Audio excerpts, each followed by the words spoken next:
Greetings, everyone. In a moment here, there we go, because I forgot to do this while I was getting the game loaded here. BJ Weiler back with you for some more 10 top 10 lists here. We're currently in our 7th top 10 list with our top 10 simulation games at number 7. Now we begin the series of games here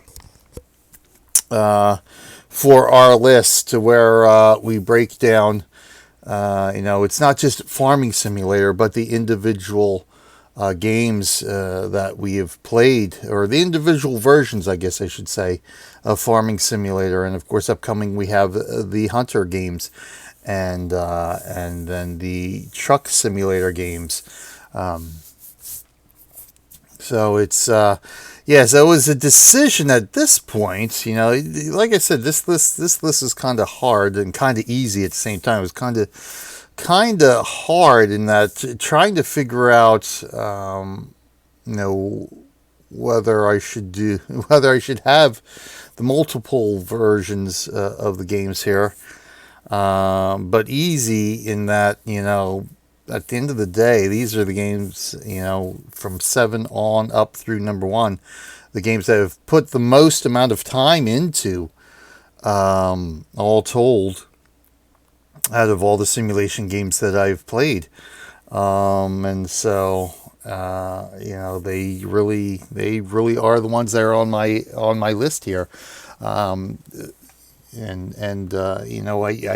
ended up breaking them down as I did way back with our first list with Guild Wars, doing the individual Guild Wars campaigns, breaking these down into trying to figure out, which one did I like more than the other ones in the series that were going to be on the list that I've played. And so as it turns out, when it comes to at least ranking farming simulator here, it was really a toss-up at the end of the day, because I think I really like all three versions that I've played, 15, 17, and 19 equally, and each one offers something a little bit different. There's different mechanics or something like that, that sets each one slightly apart from the others. But at the end of the day, what I ended up doing was just ranking them, in order of age, just because when push came to shove, just the advancement that we saw in each game, from graphically speaking, and some of the additional features and additional things that you get with each game, pushed each newer version slightly above the older version. So that's where we ended up here, and that's, so we're starting off with Farming Simulator 15 here. And ironically, out of the three versions, this is the one that I actually have more game time into on Steam. When I was looking at my Steam most played games, Farm Sim 15 is actually the one I've played more out of all three versions, and that's really simply because this is the one version that I am not streaming, or I played simply on my own without having to stream anything like that. That was a decision I made when I started putting Farming Simulator on our stream schedule. We started with Farming Simulator 17. Because we didn't have 19 at the time, so I figured, I'm going to do 17 because it was the newer out of the versions that I had, or the newest version that I had, and then if we would ever end up getting Farming Sim 19, of course we rolled over into that and do multiplayer on 19, and 19 has the least amount of hours in it, even though it we rank it as our favorite of the versions. It's just because, in terms of streaming, I don't stream it that often. Although I do have I have a multiplayer save game that I stream, that I play for the stream, and then I actually do have a single player save game that I've played on my own every once in a while.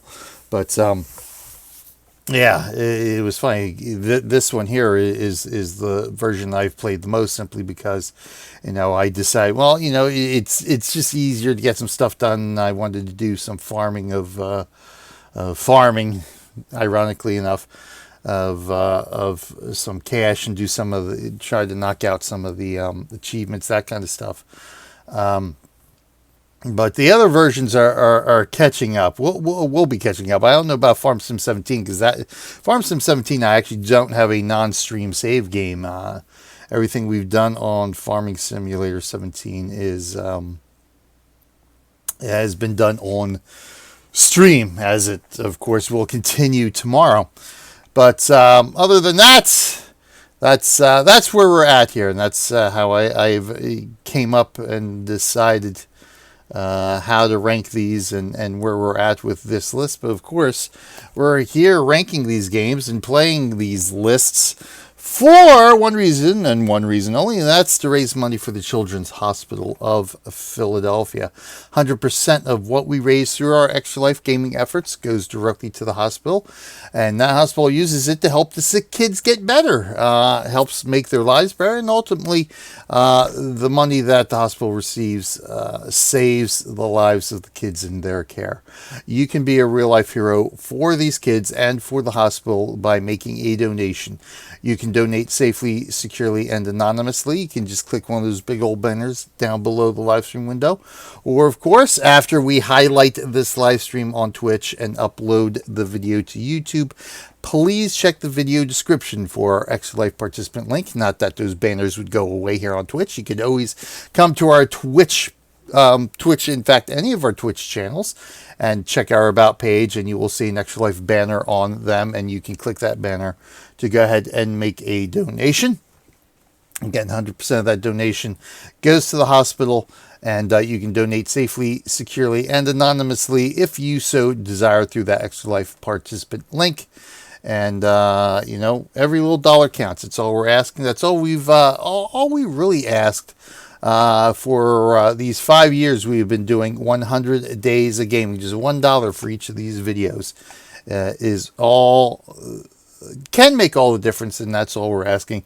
As you can see, all those dollars add up. $302 in out of our $325 individual goal. Of course, if you've seen any of our previous 100 Days of Gaming videos for this year, for 2020, you know what's over there. Time we have remaining for our fundraising year. That goes right up to December 31st. 90 days left. We only have 90 days until the new year.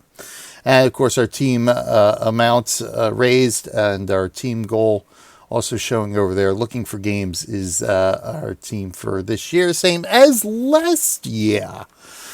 So let's get cracking, everybody. We're not here to strictly talk because, of course, we do have to let you know what we're doing, why we're doing it, and hopefully encourage you to make that donation. But we're also here to have some fun, play some games. So let's rock and roll. Let's see where I think, if I remember correctly, it's been almost 2 months since I've actually popped into here. Let's see here. Were we mowing? It looks like we might have some mowing to do. I think in the meantime, what was I doing? There we go. This is what I was doing. Scooping up some silage. Selling some silage, making some cash here. Yeah, it's in there. Okay. Let's get some lights on to begin with. F. Oh.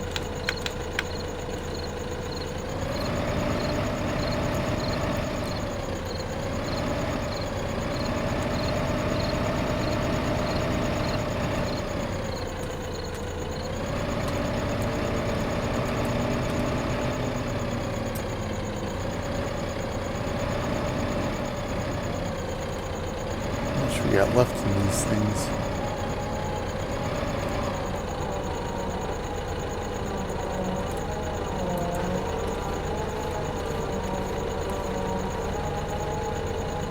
I can barely see it. 19. There we go.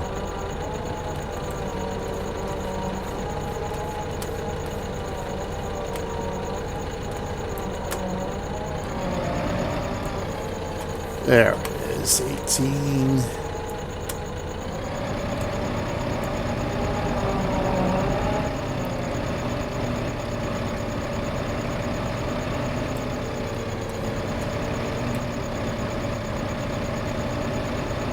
Scoop.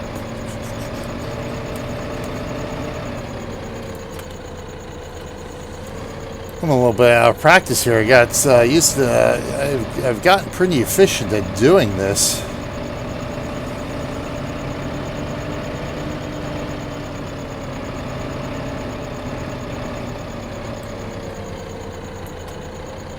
I'll watch that we don't tip over here. I think one of the things I'm going to do today is buy a dedicated front end loader here.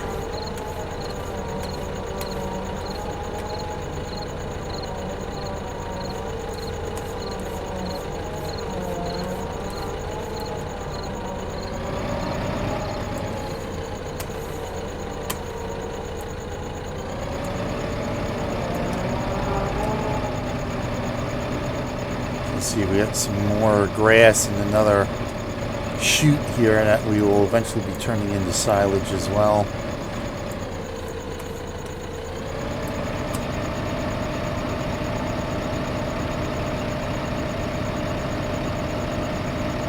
Even with this weight block on, when we have our scoop up, this thing really becomes front end heavy here, especially when the shovel is full. I have flipped this thing over a couple of times.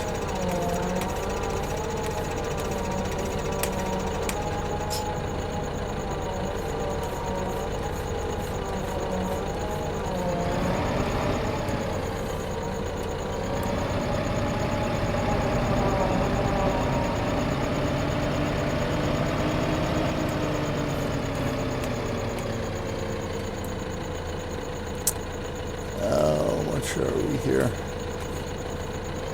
We are at 4%. We are at 4% left in here. I think we started. What did we start at? You know, I don't remember what to start at. It wasn't 100%. It takes a lot of grass to fill it up to 100%.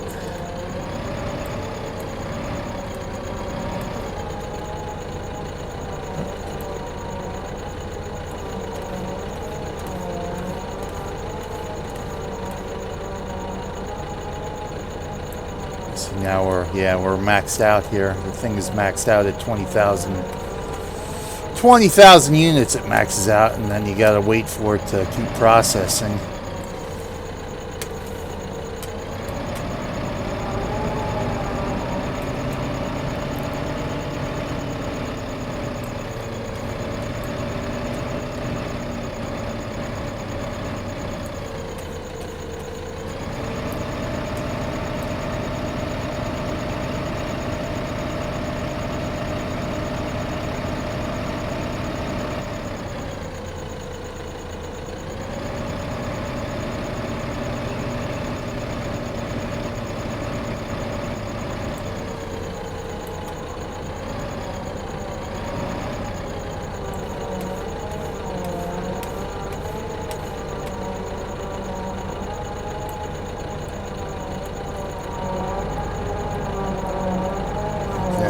Well, it's kind of, the light board is kind of dark. That you should be a little bit lighter than that. I'm surprised it's that dark. Even I have a problem seeing it right now.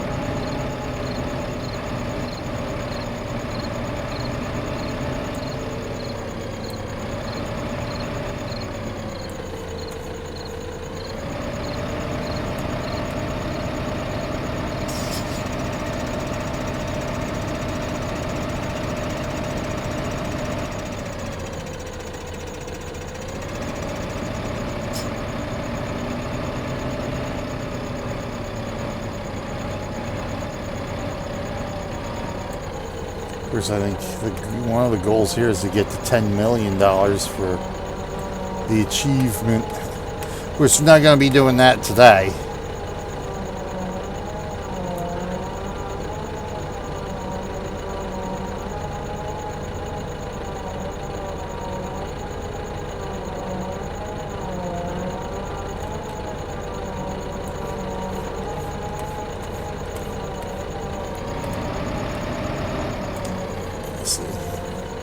As we make those turns, if we're going too fast, excuse me, she'll just flip right over. Curious to see how much. This is 16. This is 16% full right now.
A lot of lawns that are mowed to fill this up.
I think what I might do is just go ahead and buy that front end loader.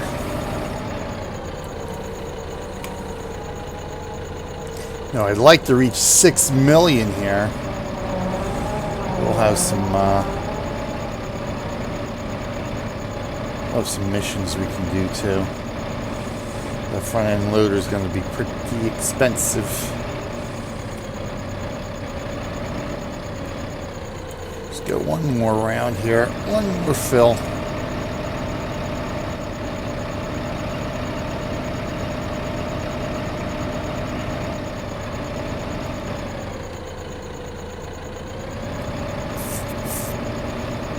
See where our field's at. We're going to have to do some harvesting soon too.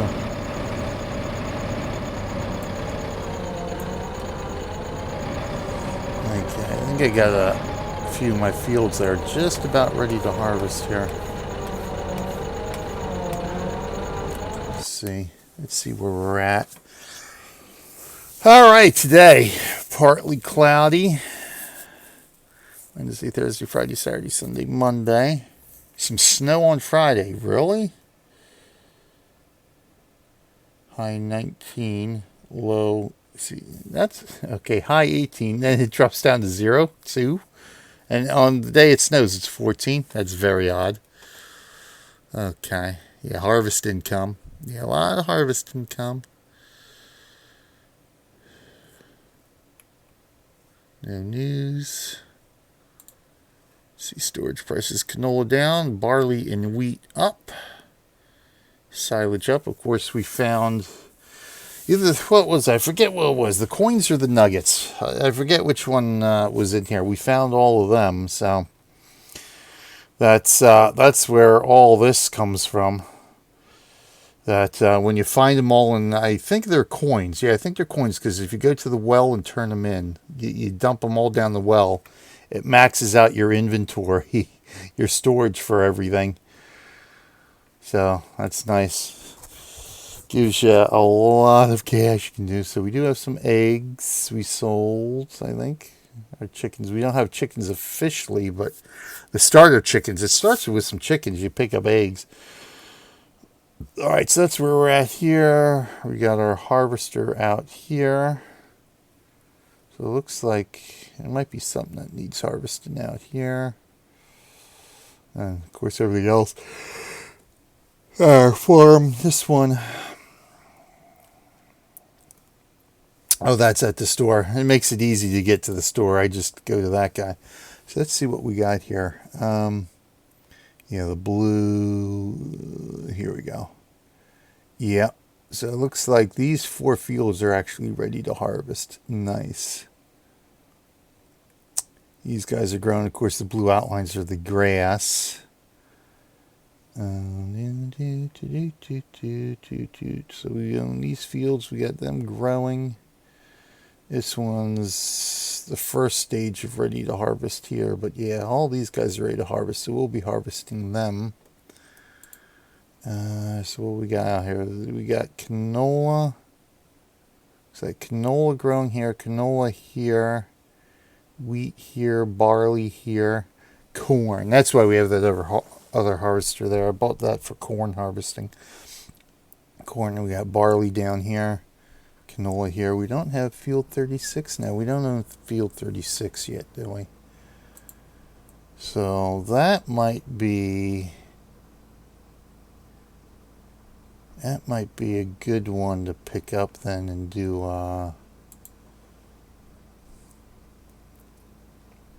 maybe potatoes or sugar beets, huh? Because what's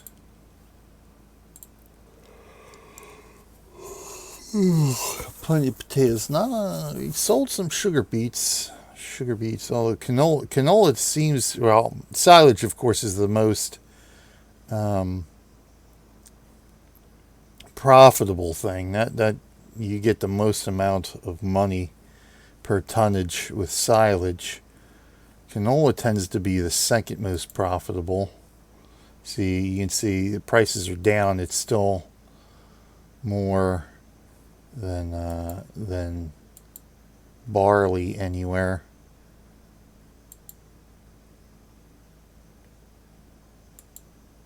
Transport companies paying a bit for it now. Might do some sugar beets then.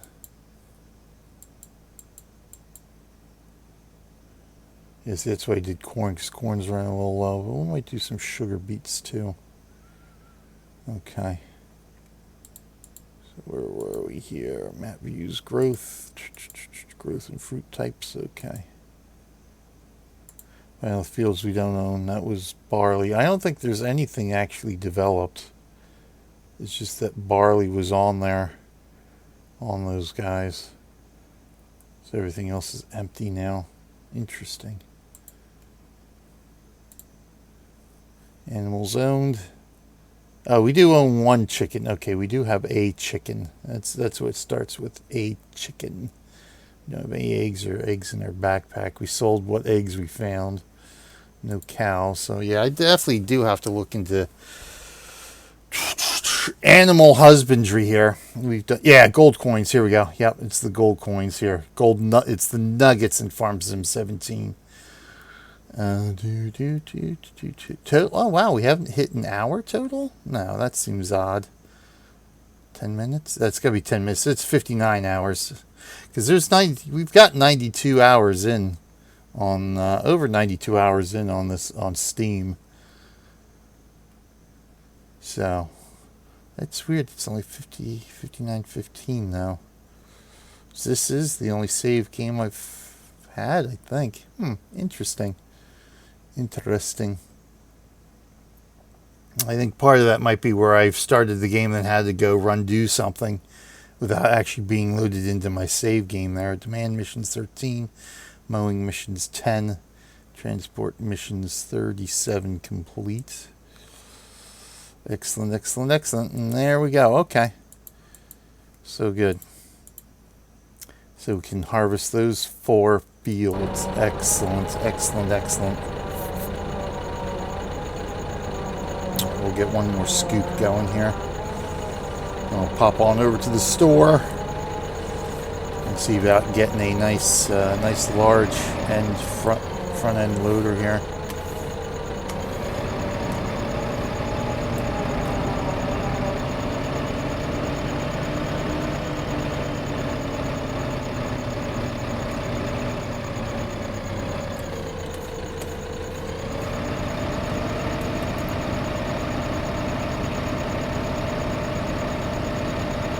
This shovel capacity is 1860. So something that's definitely bigger.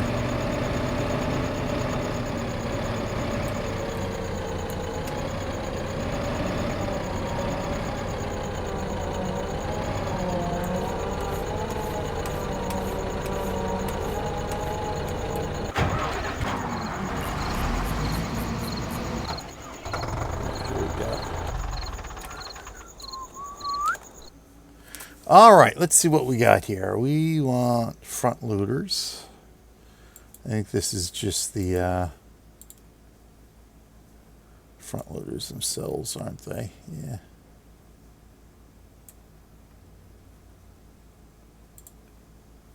Tractors, are there? Feeding technology, yeah, I would have to really look into the feeding technology and, of course, the forestry equipment, too. We have our chainsaw, and I think I have a, I think I got a forestry wagon, but that's it. Cars, wheel loaders, here we go. That's what we're looking for.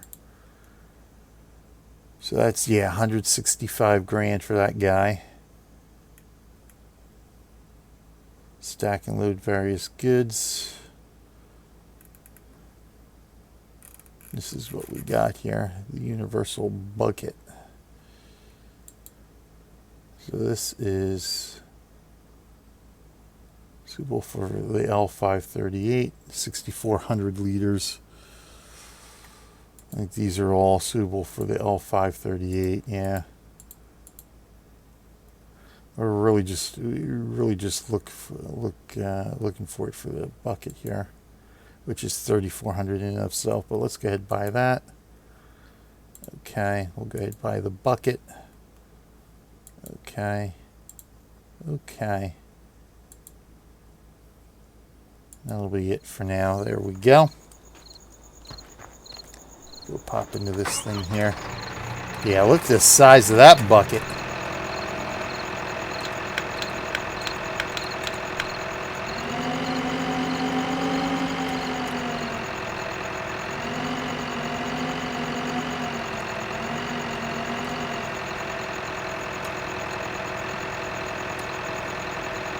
What's attached here? Oh.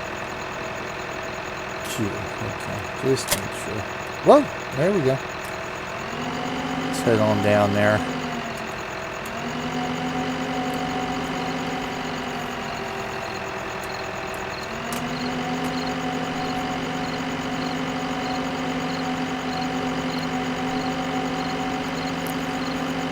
The biogas plant.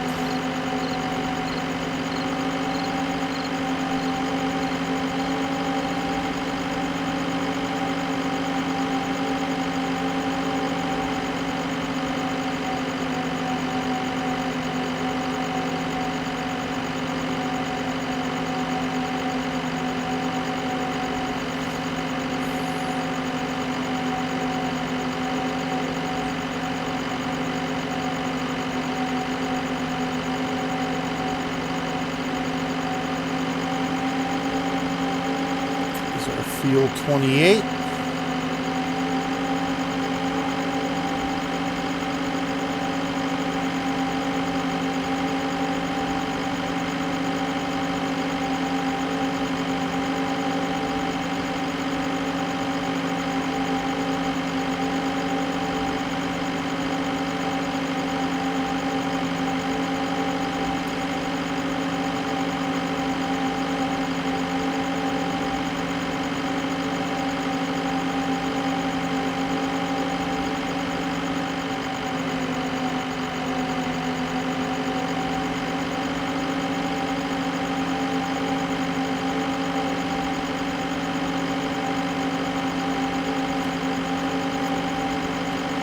This way we can go run some missions now.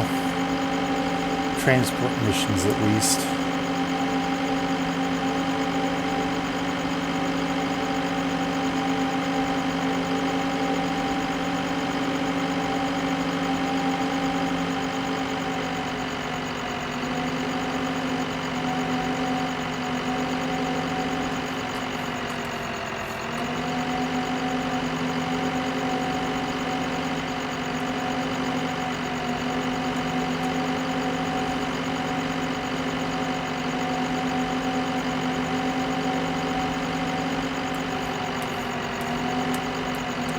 This will eat through this pretty quickly, I'd say. Whoosh.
Yeah, that filled that right up.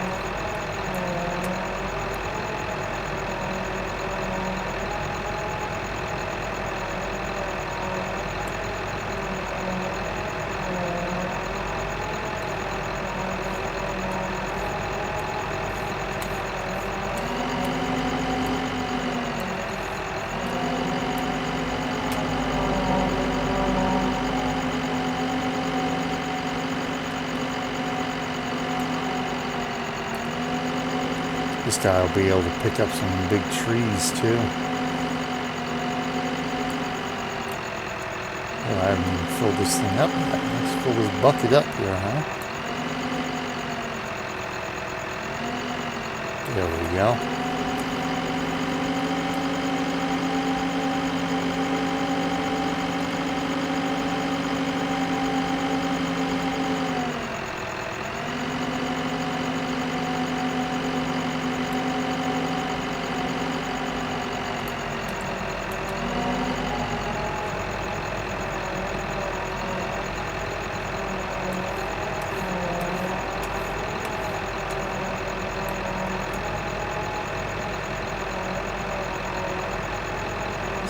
It gets down to 74% and then it starts filling up.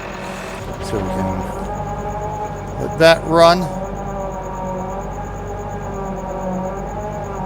Interesting, when we hop out it stops emptying. Look at that.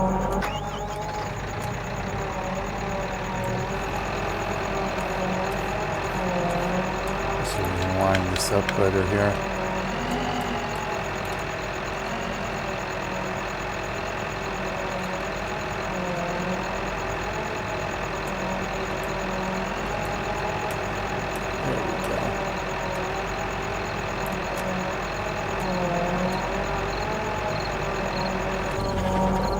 Oh, we're going to take this guy back. So let's go ahead and do that.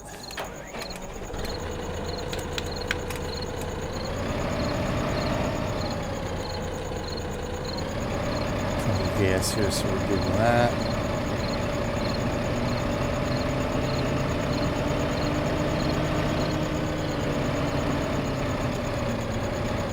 Ay.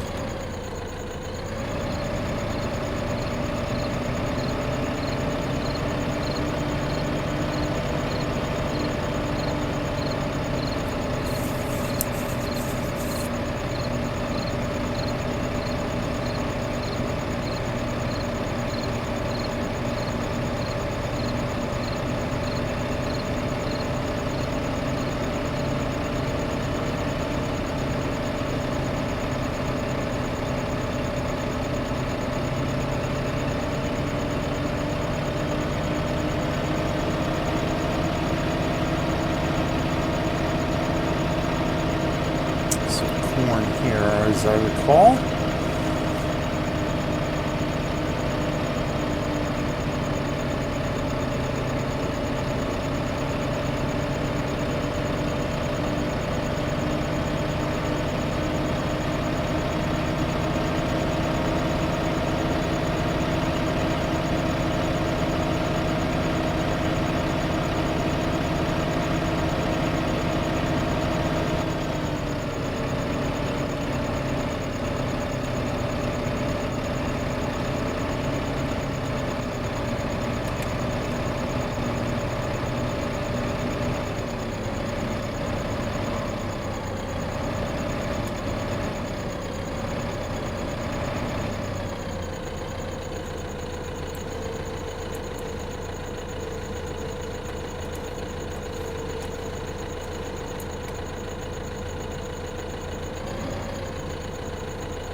Park this here for now.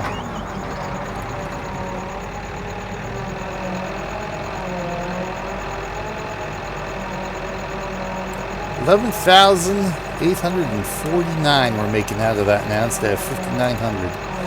Nice.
Return the bacon on? I forgot how to return our beacon on. Map view, light, change tool selection.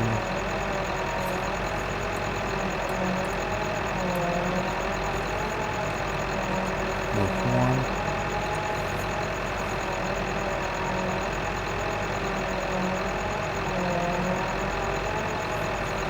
B for beacon. Oh, there's the horn.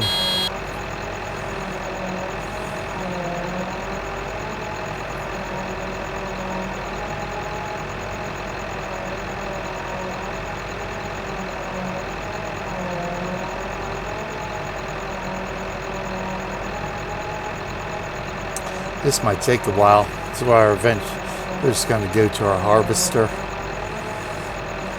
Start harvesting after the next scoop here, I think.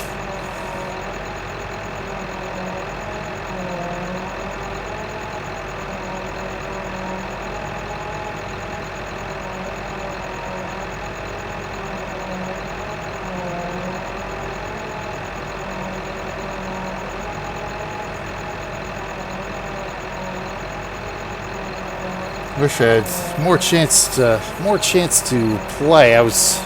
The original idea, what I was trying to do, of course, was obviously make some money, but tried to get most of my silage selling here down and hopefully get a little bit more daylight into the game before we got to our list, but unfortunately that never happened. ran out of extra time to play.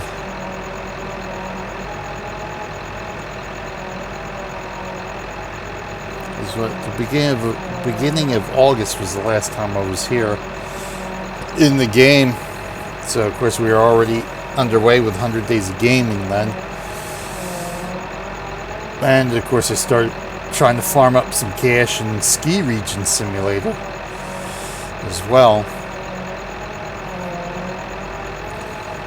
So that took up some time as well. Alright, she's almost there.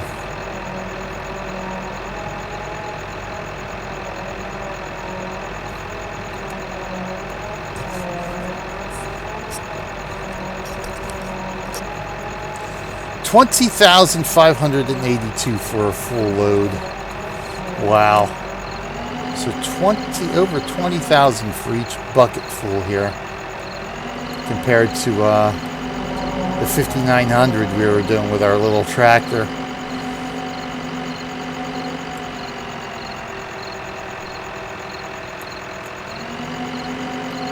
That's how much we got left in here now. 12,203. What's the capacity on this thing? 6,400. So we actually only have one more trip. That's it. All right. One more trip and we've got all our silage sold. Because now we're down to 5,800 left in here. Nice. So what we'll do, we'll go start getting ready to harvest here. Get all the equipment into position. And that should take care of, that should give us the time to take care. This bucket load will be empty by then. Okay.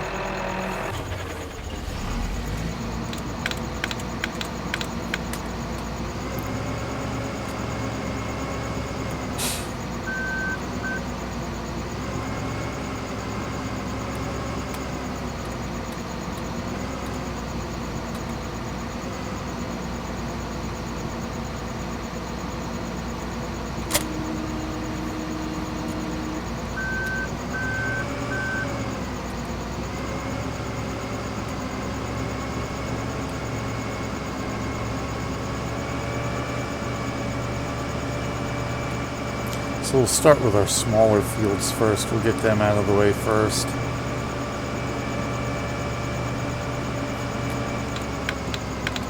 Let's say I thought I had the backlight on there, but I don't see it from there.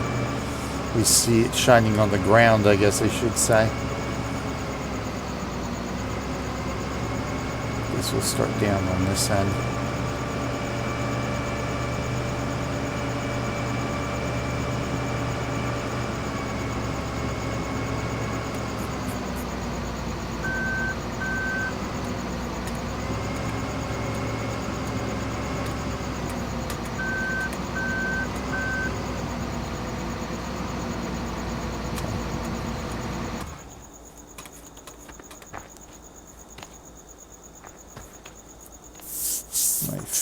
I think I'm using the truck wagon here. Yeah, there's our log wagon there. I think I got rid of the little wagon. Not mistaken. There's our. We'll collect the straw or the hay. I guess technically with that, right? Yeah.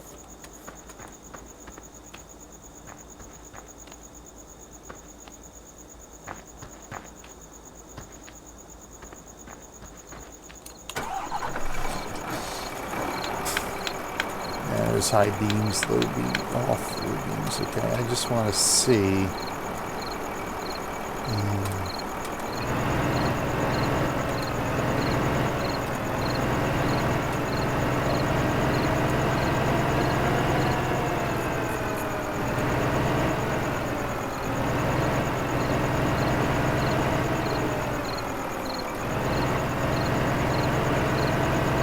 I don't know if it's gonna give me the option to unload here with it empty. Q unload. Okay. There's nothing to unload.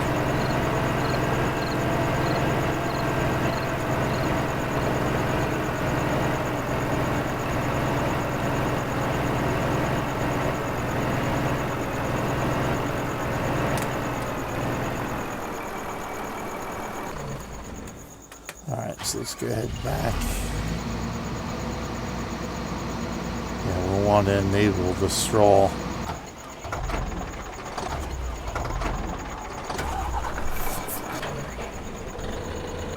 Where? Oh. I was about to say, can I not get back in my wheel loader here?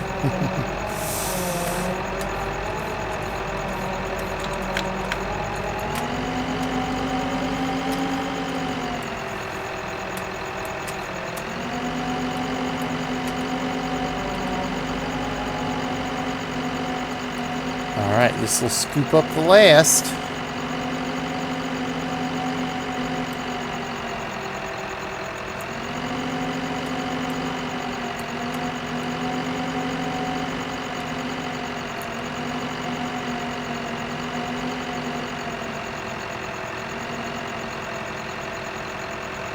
$58.03. Fill level 1. What's left in here?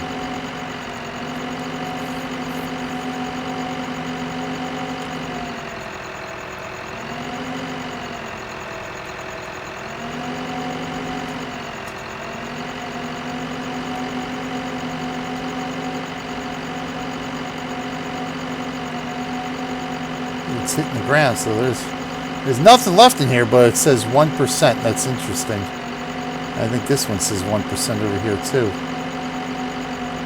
Nope, fill level 0. Interesting. Okay. Well, we definitely don't want to dump it in here.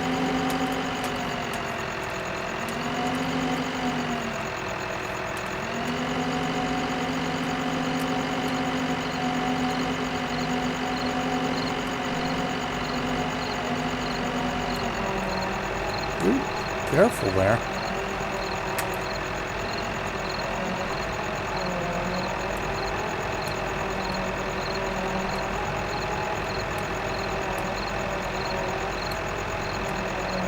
We still have 30% left to dump.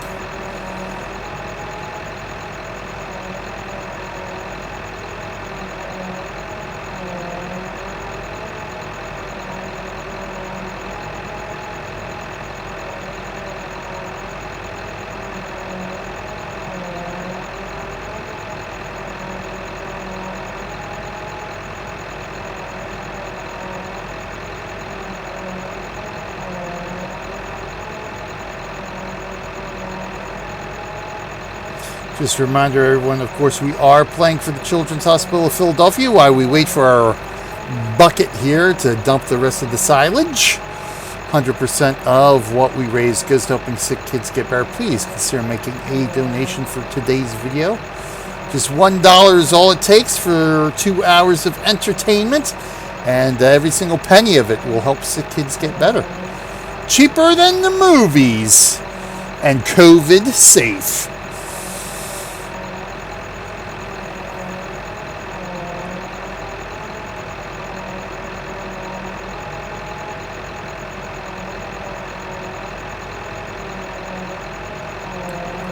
All right.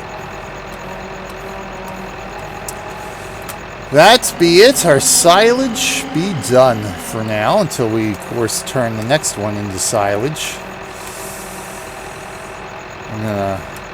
I really want to get this filled up a lot more, though. So I want to say that was at 11%. I let it get to 11%.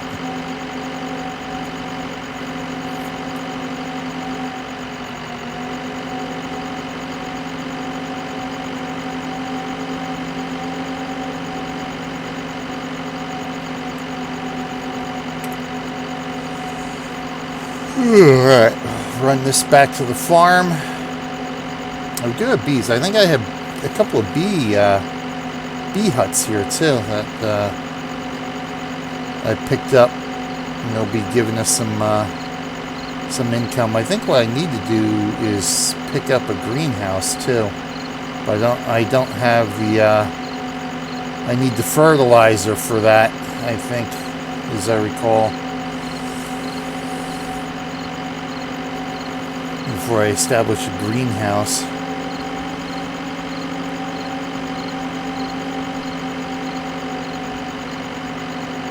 I don't have the cow mean here.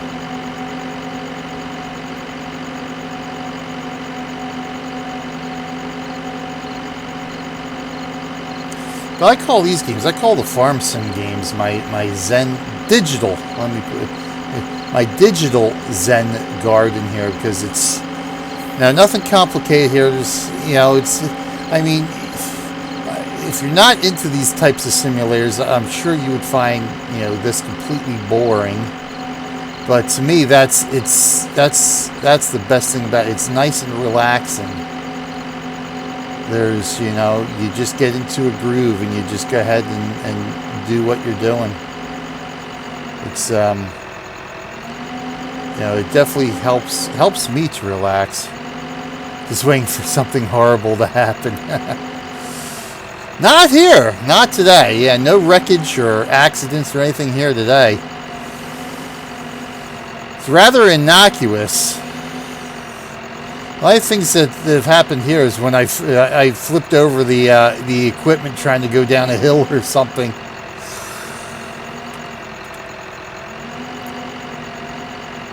And all that happens there is then I have to reset it and then reattach all the parts, which, like for our tractor with the front end loader. And I reset it. I got to reset all the parts back to the farm here and then reattach everything, which tends to be a big old pain in the arse. All right, there we go. So I'm going to run a mission. Yeah, maybe I should. Let's harvest this field first, and then we'll go check on missions here.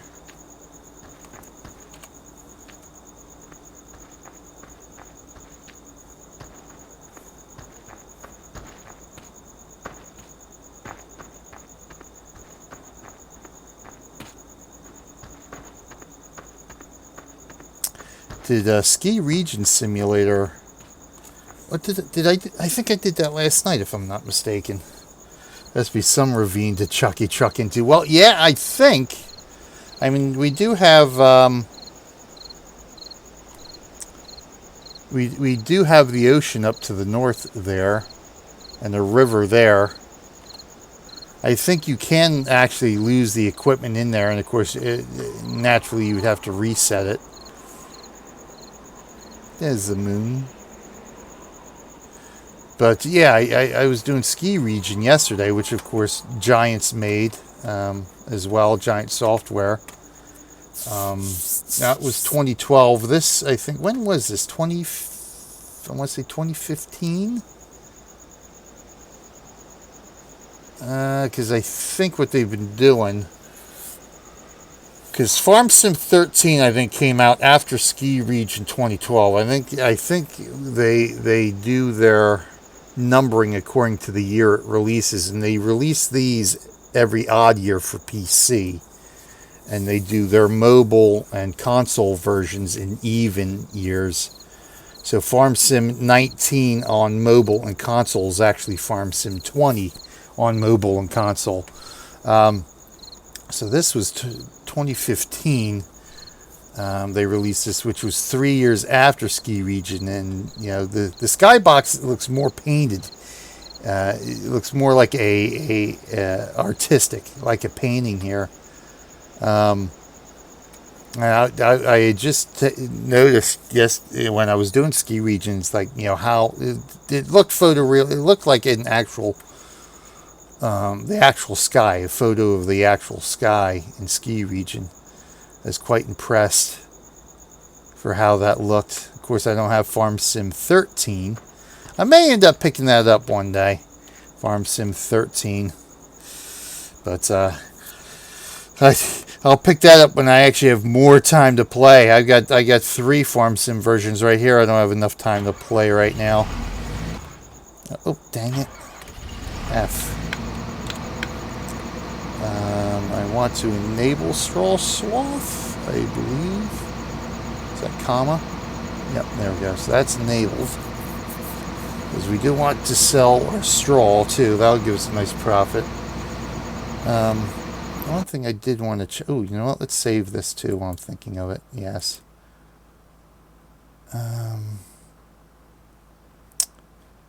Do I have to go... Yeah, I guess I have to go back to the main menu to get to our settings, our key bindings. Let me see. Let me check real quick then.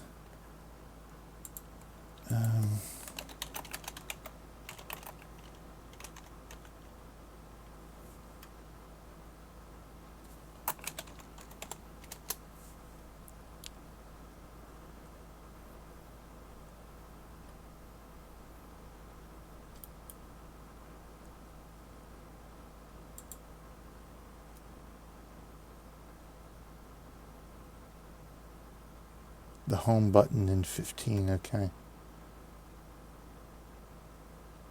All right.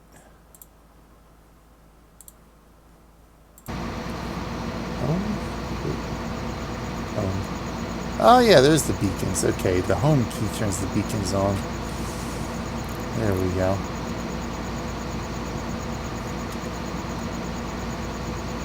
Not that we, I guess we don't.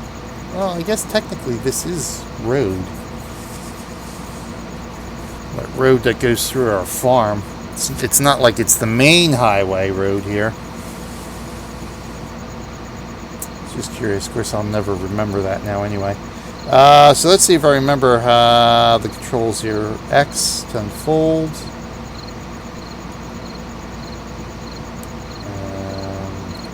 I don't. B to turn on. There we go. Okay.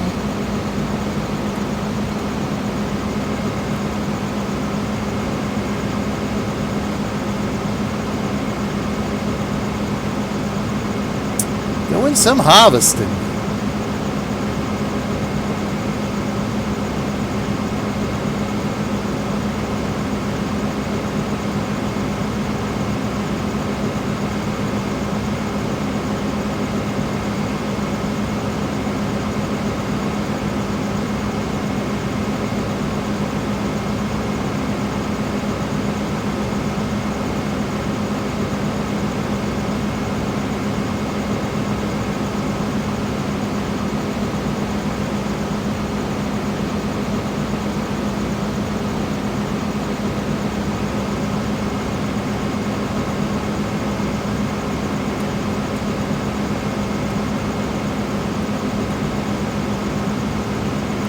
How straight we can make this cut here.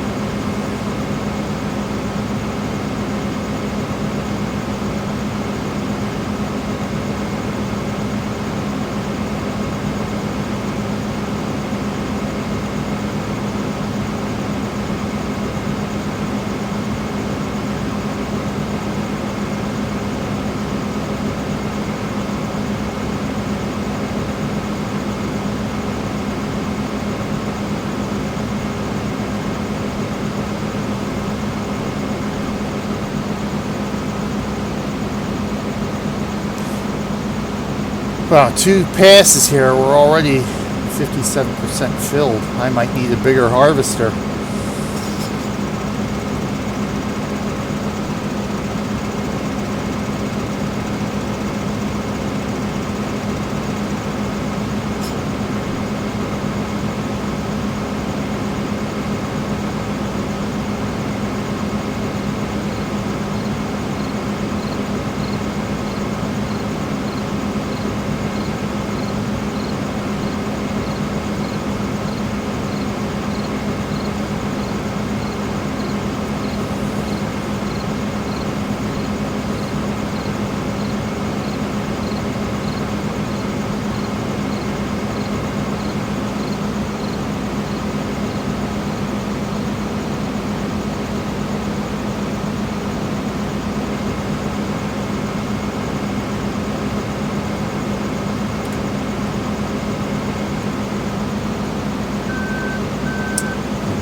Well, I don't want to go too wide because I don't want to start cutting into a canola field here.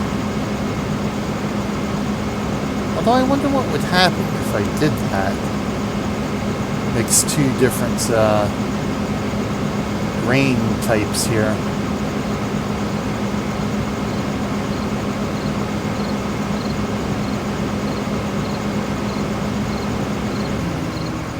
Yep, she's already full up. There we go.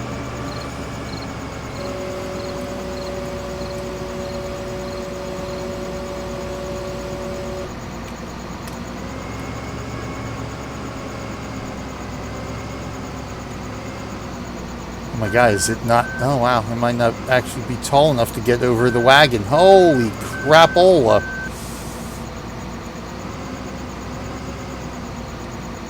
I got to, alright.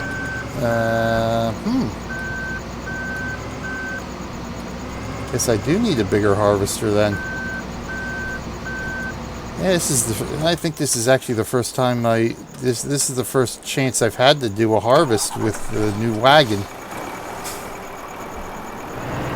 And I got this one to make getting missions easier. So what I gotta do is put this downhill.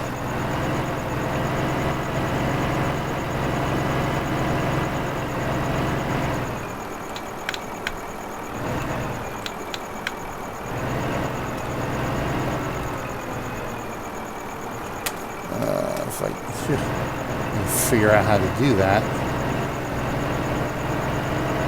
Which direction to turn it here? Okay, here we go. Get this downhill here a bit.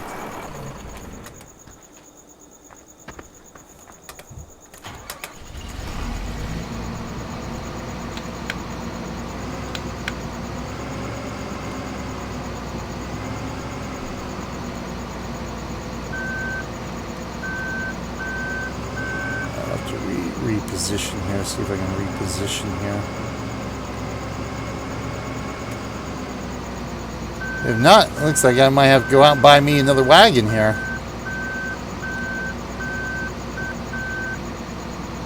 Okay. Let's see if I can reposition this thing.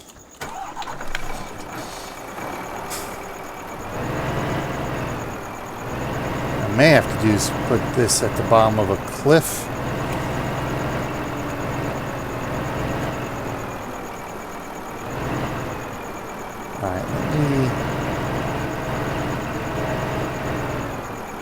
We do have a drop off over by where we stow our vehicles.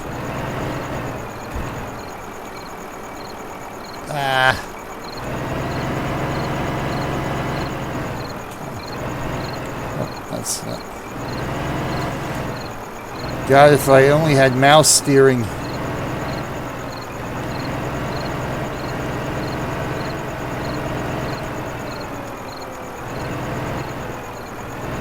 The one thing these games are lacking is the option for mouse steering.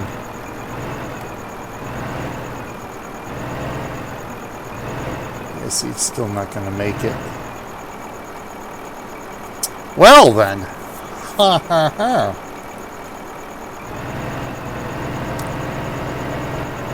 That changes things.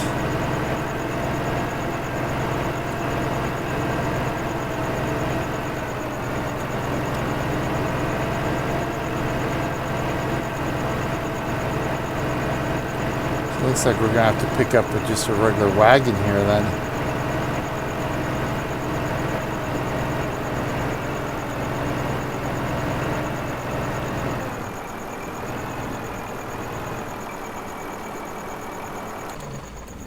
Now the question I must ask myself is, what do I want to haul it with? I mean, I got this, I got this guy down by the store. Let's see, well, I think we have two of these tractors here. The AgroStar 661. No, this is the Hurleyman. Okay. Anyway, all right, let's go get a wagon. That was unanticipated.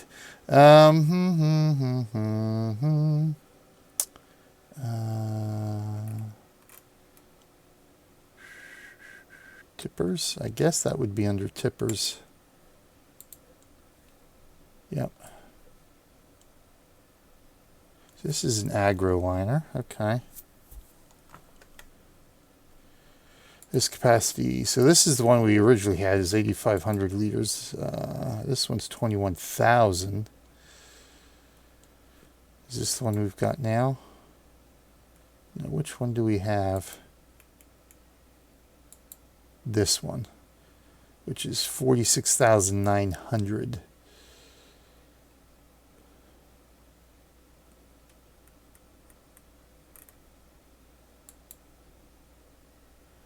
So this is 21,000, which is half of that, but it should be 32,000.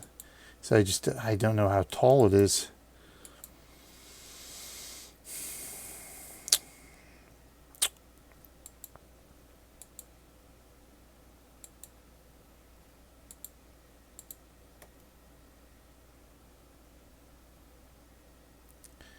$21,000 liters is still a... Alright, let's go ahead and buy it. Alright. Now we'll just have to resell it. Yeah, that might work.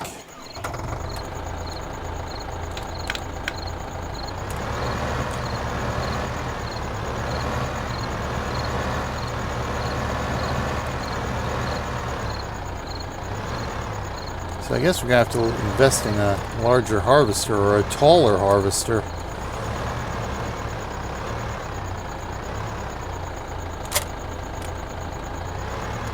So accurate. This was the... No, this is the Hurleyman. So the other one is the AgriLiner. Alright. So what I'll do, I'll just drop this guy off. Attach our Hurleyman or our AgriLiner to it. Bring this guy back to the store.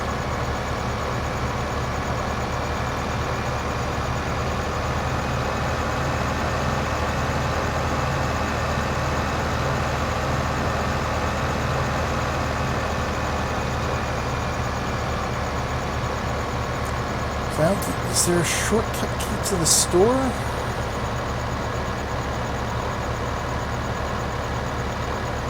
I think in 17 and 19 there's shortcut keys that'll open the store. I know 19 there is. You know, I actually don't have to visit the store. Visit the store. I think we can purchase without actually going there. I don't recall if there's a way to do it here.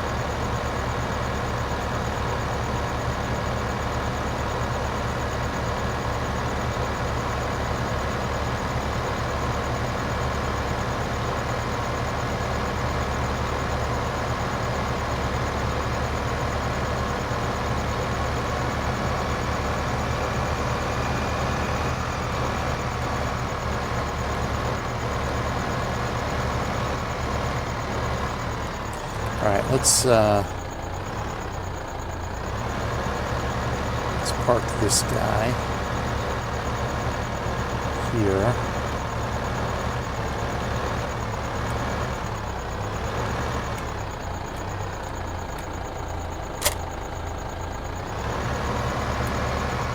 Run this guy back real quick. Actually, no, let me let's get this unloading anyway.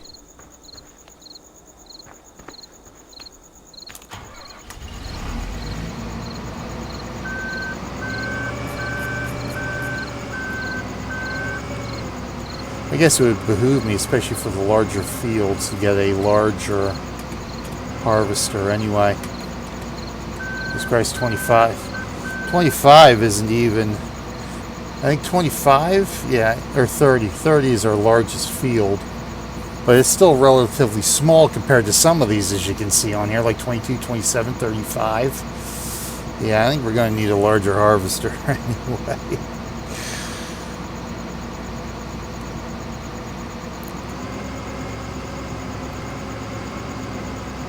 Ah! See if I can actually try to line up here. Yeah, this is about as tall as we can go with this harvester, can't we?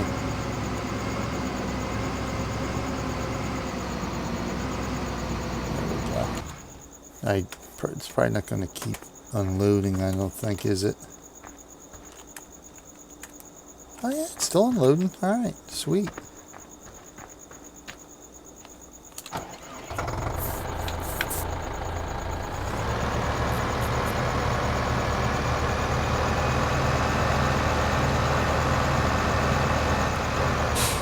Well, I'm thinking of it. Let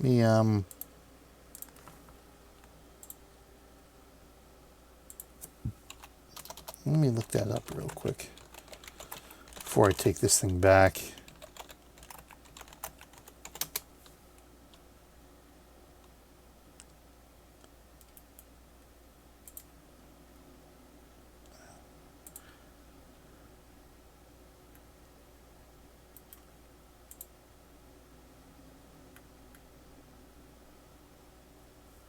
Open shop P. Okay. So we should be able to open it without actually visiting the store. Oh yeah, okay, there it goes. See, I hit P before. I was trying to turn the beacons on and that didn't do anything. Okay. That's fine. I would just, of course, if I buy anything that has to get hauled.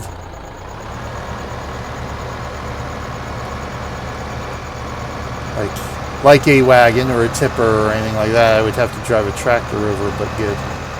We'll just keep this guy parked over here then.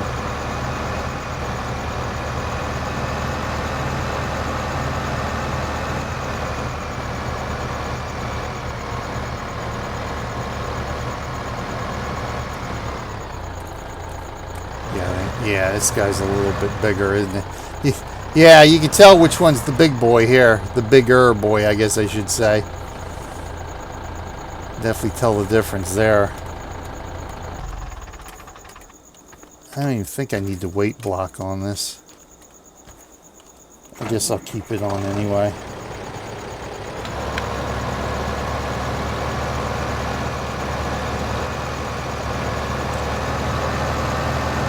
Just to play it safe.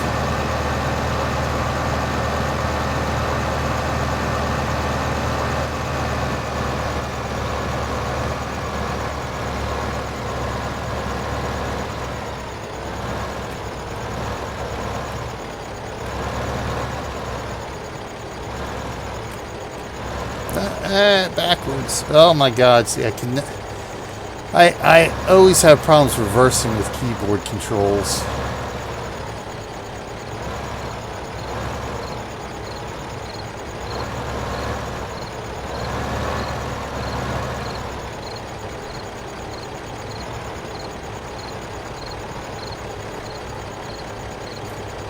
So what I can do is I can keep this harvester for the smaller fields.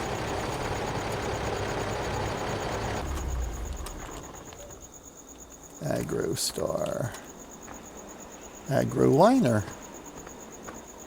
Alright, so we're good there.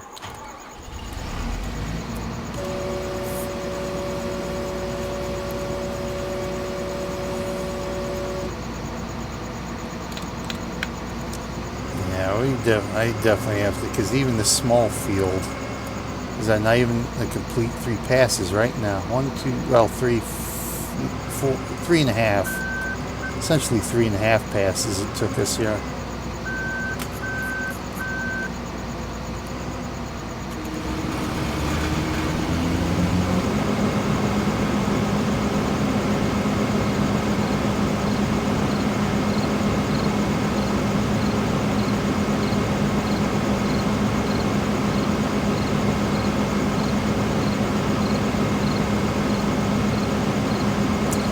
We're spending the money today.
I like to wait at the end. That way the straw stays on the field.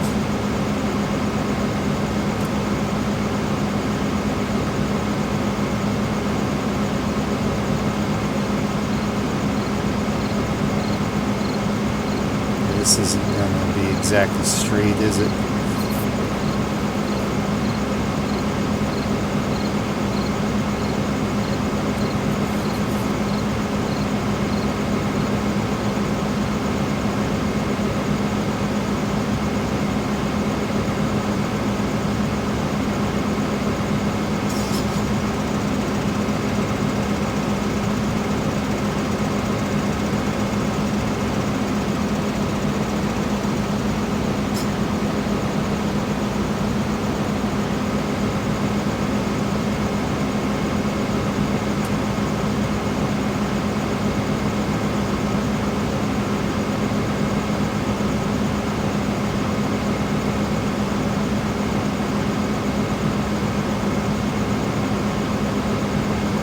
Like we need to do some lawn mowing around the fields here. Grass has gotten a little high again. Wildflowers are growing.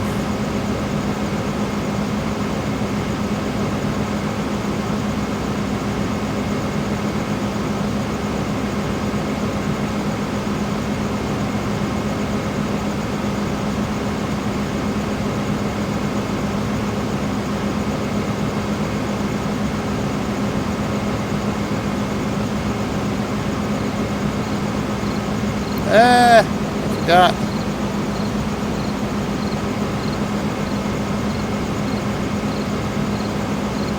Not that it matters. It doesn't really make a difference. It's just my own OCD.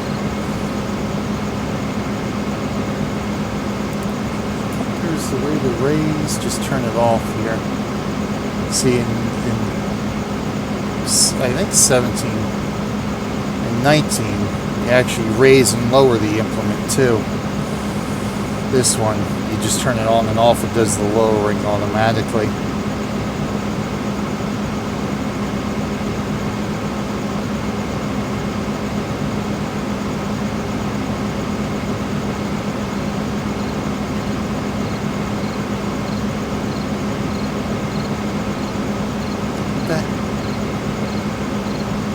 Let's say, are we still harvesting here? It shouldn't be. Wow, that was a lot of straw coming out of that little strip.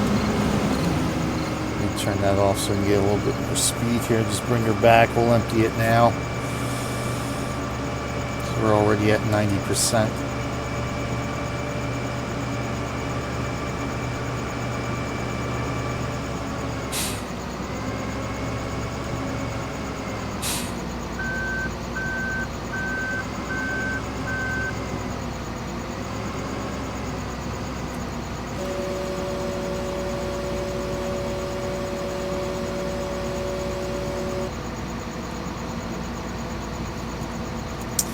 See here.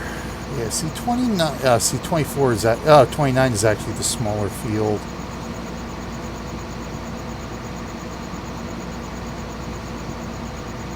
Yeah, I think 26 over there to the left, and 29 are the two smallest fields.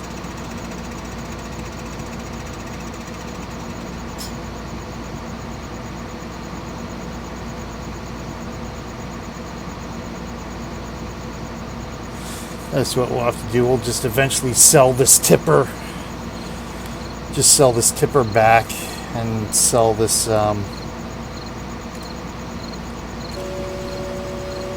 sell the harvester too.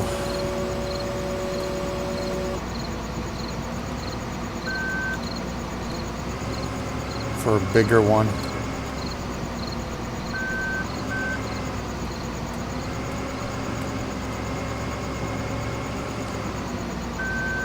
We got the bigger wagon. If we get a bigger harvester, then it should be tall enough to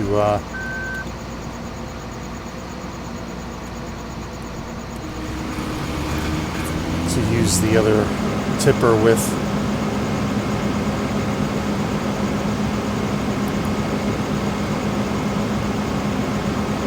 So now I'm curious because I don't remember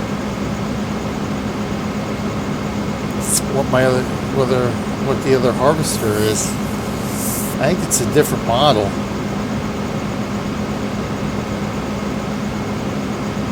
I'll have to see.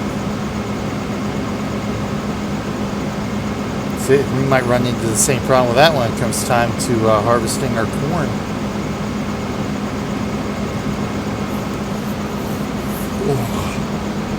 harvester of souls. You never know. You never know. If we got some children of the corn in the field, it could very well be.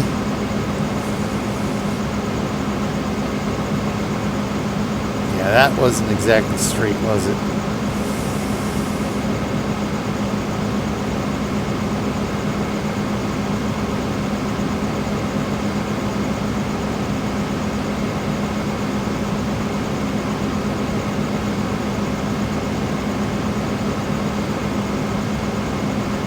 But we got a ways to go before our corn is fully ripe, I guess you could say. Because you get the best yield. You can harvest it as soon as it hits the green. But there's 3 stages of ready to harvest, so to speak. And you get the most yield if you wait until the final stage.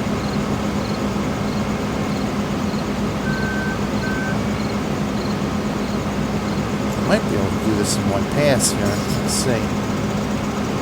At least this front part here. Yeah, then it's going to get too wide.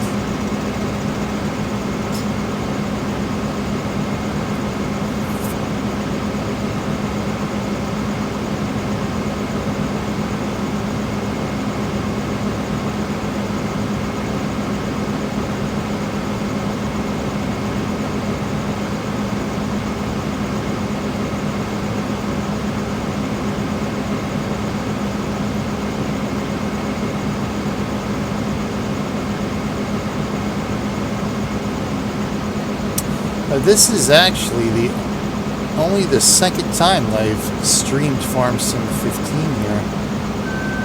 I don't want to get too close to the other field there. The first time was when we originally did this for 100 Days of Gaming, which I think it was 2017 or was it 2018?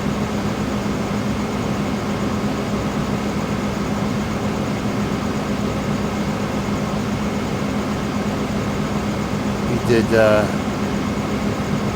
did the what did I end up doing? Farm Sim 15. I think I did Farm Sim 15 and Farm Sim 17 back to back, and then that's when I ended up doing 17 on putting that on my regular stream schedule, and I just continued playing this one on my own free time.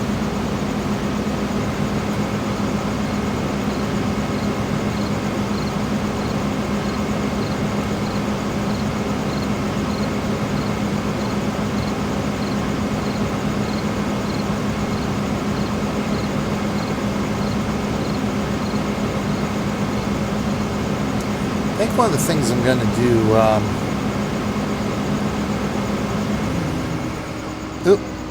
oh, that's 100% already. Oh my God, I'm getting the straw all over.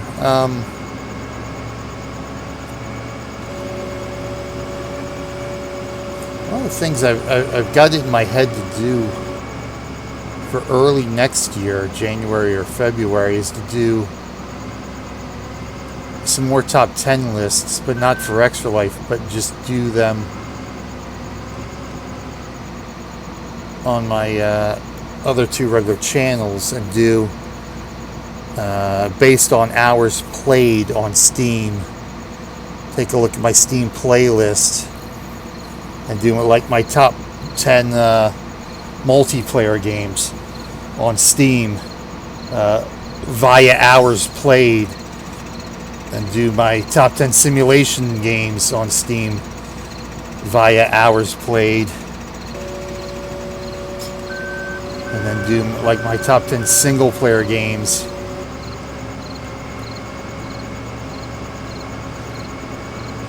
as sort of like a just something different, some special streams to do over the course of a week or so. Well, a week and a half if we do, of course, 10.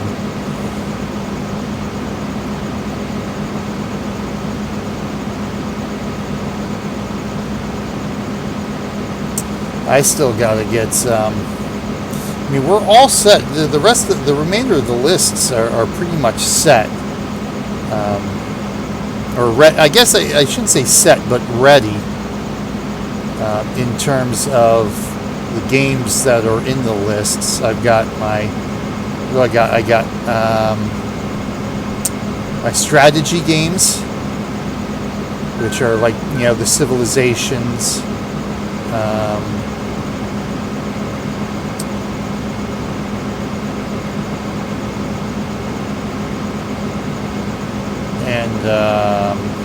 Those type of games, Civilization, Surviving Mars, those type of games. So a list for those, and then a list for my action adventure games, which would be things like the Tomb Raider, Horizon Zero Dawn, Red Dead Redemption, Tron 2.0,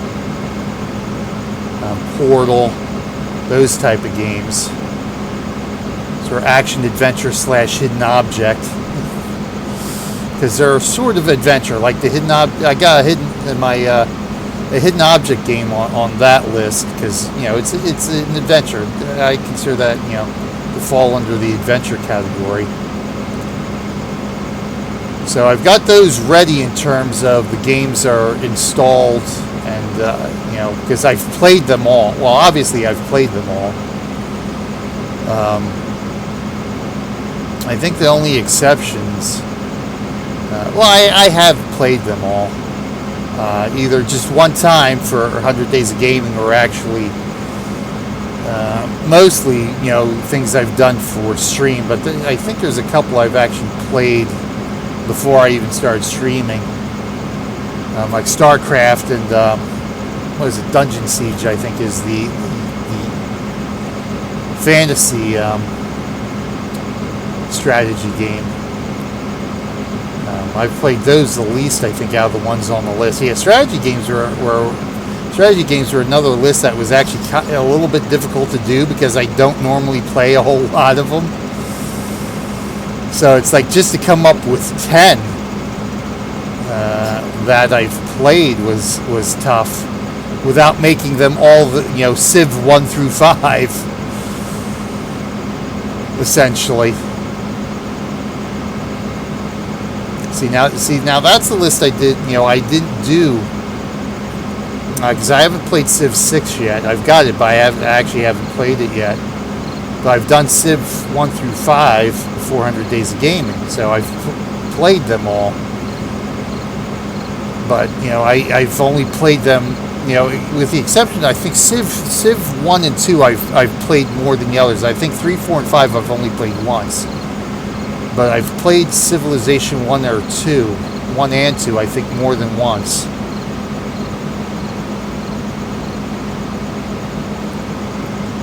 Again, I think they were all extra live streams, but not just 100 Days of Gaming.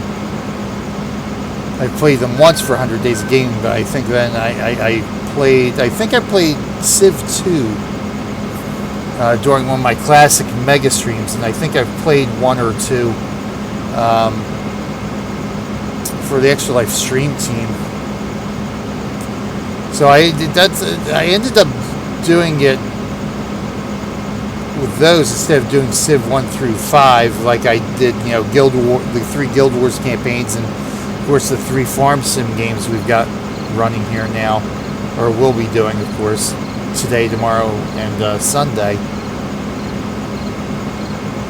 I only picked one Civ game to be on the list. Oh wow, I just made that stretch. Look at that. One more pass to go. Because again, for most of those strategy games, I've only played most of them just the one time for 100 Days of Gaming. So I didn't think it was necessarily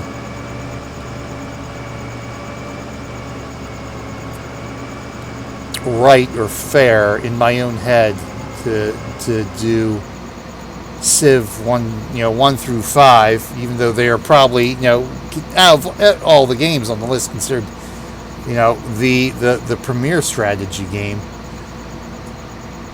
but I wanted to I wanted to have it represented, and so we've represented it with one version, and then that allows me to get all the other games on there that I played, because I've liked each of them that I've played. I've enjoyed playing. So at some point, again, it'll probably be a list that will end up changing over time if we ever play all these games more often.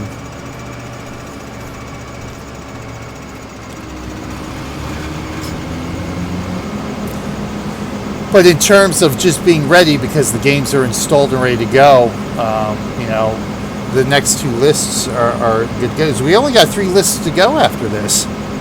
We've got our action adventure, we got the strategy, then we've got the combination console arcade games, and that's the one I still got to work on, because obviously I'm making that a combo list, because I think it would be kind of a stretch to get a 2-hour stream in on each individual one. Plus, if I don't make it a combo, then we actually technically have 11 lists and 110 games instead of 10 lists and 100 games.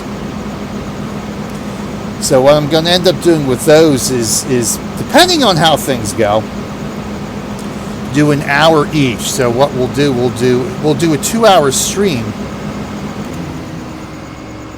but one will be, we'll do one, our 10th favorite arcade game for an hour, and then we'll switch over to do our 10th favorite console game.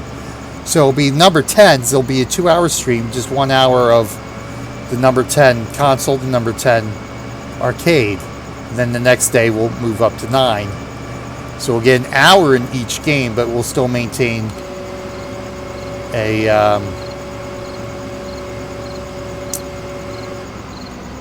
a 2-hour stream with a single playlist there, so to speak, a single list. All right, that's all done. That field be harvested. We can go put that in the coffers there in the storage, the grain. And so what I've been trying to do, I think this one, I forget how I have this oriented actually.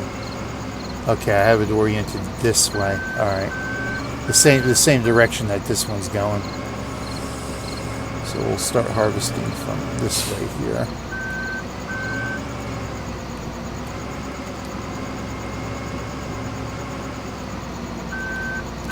So of course,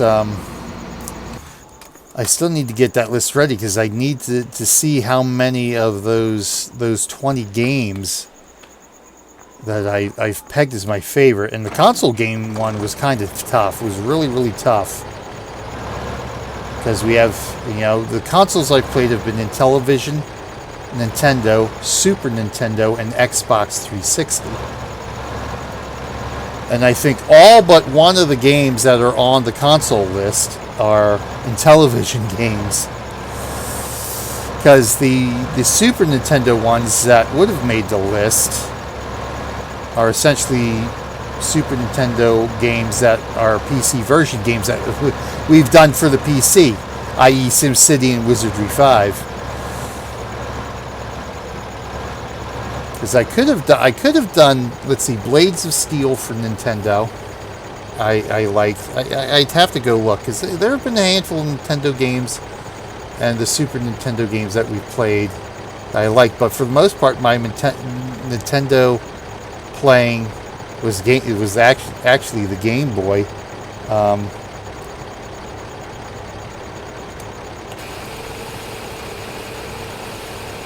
But my Super Nintendo, the majority of the time I spent on Super Nintendo was SimCity and Wizardry 5,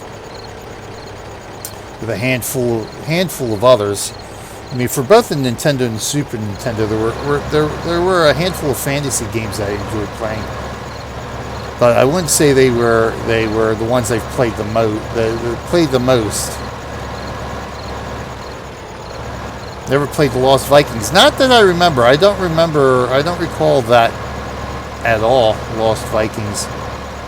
But in terms of console, I mean, it's basically all in television, because those were the games I played a whole heck of a lot of, and thinking back to it, a lot of them are still my favorite games. I would love to go and play them again. And the problem with that, and it turned out the problem with that list is I started researching the Intellivision games and tried to find a place where I could find them all. And just looking at, actually before I do this, I actually want to go pick up the straw. I started looking at lists of Intellivision games, and I started seeing names of games that I completely forgot I had played. And then when I remember seeing the names, I said, "Damn, I love that game too." It's like I could put that one on my list, because there's one called Shark, where you play a fish, and you play a small fish, and you have to eat fish that are either smaller than you or your same size, and you grow bigger. And so as you grow bigger, of course, you can eat bigger fish, but you have to avoid the shark in the game, because the shark will kill you. But you can eat the shark by eating his tail, or not eat the shark, but you can defeat the shark by eating his tail. And so you would have to, the trick was to nab his tail and he would turn around to get you, and then you'd have to hurry and swim to the other side of him. So you'd swim back and forth as he was turning around every time you bit his tail. And of course, the smaller you are, the more bites you had to do on his tail before you defeated him. But that was a fun game. I don't think it did make the list, but that was one I remember when I was going through the list. It's like, oh yeah, Shark. It's like, I loved playing that game. And it's like, wow, but it was, yeah, so the console game list was hard to put together, because there were literally so many games that I played, and they were all my favorites really at the end of the day. It's like, okay, how do I narrow which 10 are the ones that I'd want to showcase on the list? And then of course I still have to figure out how to find them all, and see if there's ways to play them. Because obviously the easiest way would be to get an Intellivision hooked up to the TV and make an attempt at recording it as of course the TV screen flickers. But we don't have it anymore. And I think they did the same thing with the Intellivision that they did with the Nintendo, and come out with like a new dedicated little game console that has a lot of the classic games on it. But it's like, I'm not going to put out for that just for that. Although it'd be tempting to replay all those games again, but nah, I just can't justify the expenditure on that for myself, let alone try to justify that to my wife. I can't even justify a steering wheel for her for my simulation games yet.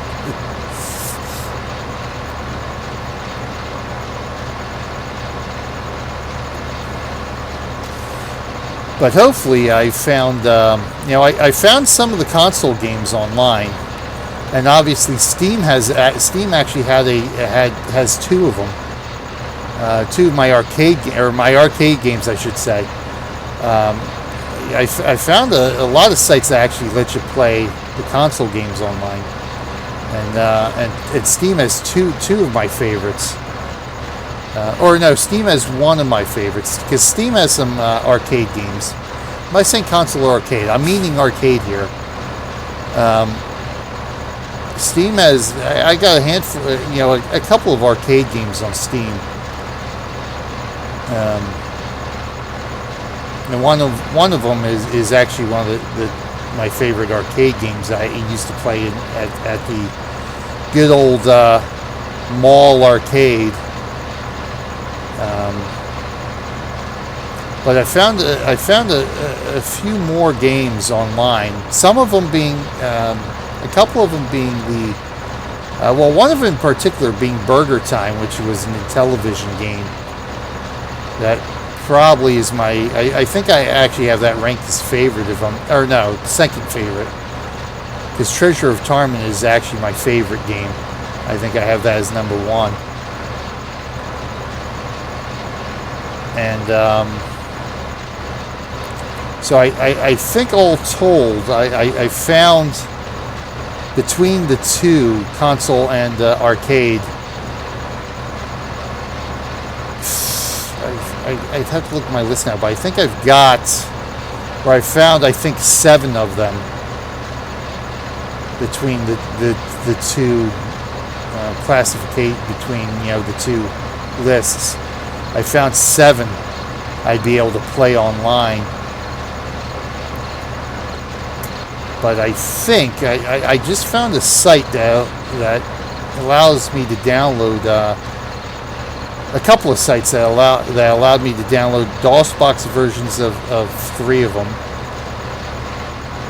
and then another site that allowed me to download an ISO version of what's it called, Taito Classics, which did a lot of the arcade games like Space Invaders and that like, and on the original, there's 2 versions of it, Taito Classics and Taito Classics 2, I think it's called. On the original one, the first one, actually has 3 of my favorite arcade games on it. So the second site I found actually allowed me to download an ISO of it. So I got to get that installed in the virtual machine now to see if I could see if it actually works, because that'll I might actually be able to get all 10 arcade games played between my you know, between what I've been able to download and what I could find online. And so it's just a matter of trying to find a way to play the console games. Again, you know, basically being the television games. Of course, like I said, I've already found Burger Time, so I've got that one, but there's a whole lot more. So, and that's next month. I mean, next month we'll be doing half of our strategy game list, and then doing the console arcade game list. Cute.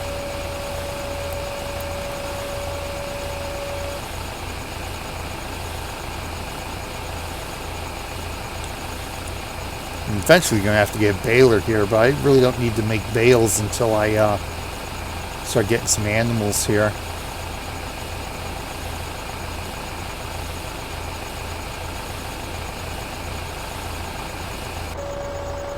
So that was 3,300. Just a little bit of extra income.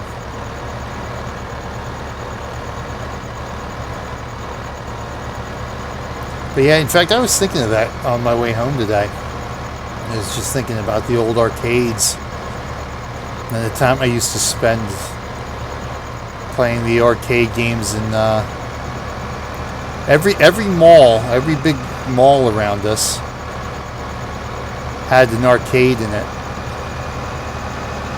So we always used to go to the mall, hit up the arcade, play some of the classics, Karate Champ, Time Pilot, Zookeeper, Tempest, Missile Command. Damn it. Thought that was lowered. Nope.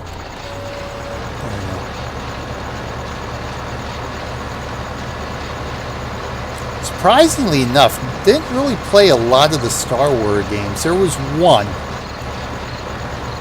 Star Wars game that I remember playing a lot of. I don't remember what the name of it was, and I think the gameplay was us doing the Death Star trench run. I mean, there were a handful of Star Wars arcade games, but I don't think I really liked that many of them. I think I found a lot of them to be a little bit too difficult to play. Was the reasoning for that. And I remember there was one where it actually was new. It was more one of the newer ones towards the end of the good old days of the classic arcade before they went away. Where you actually it was a sit down one where you enter like a ship cockpit. I played that a couple of times. I don't remember what the name of that one was either. But Hershey Park actually has 2 arcades in it. There's some of those, some of the classic games in them. But yeah, I remember, coming home from school, we always used to stop off at a pizza place when we were walking home from school. In a strip mall, there used to be a pizza place that had a couple of arcade games. We always used to stop there for like half an hour to an hour and just pop some quarters. And that's where I played a lot. They had Time Pilot. That's where I really did a lot of Time Pilot. Was in that pizza parlor. And then when I started working at the bowling center, we always used to have an arcade game there.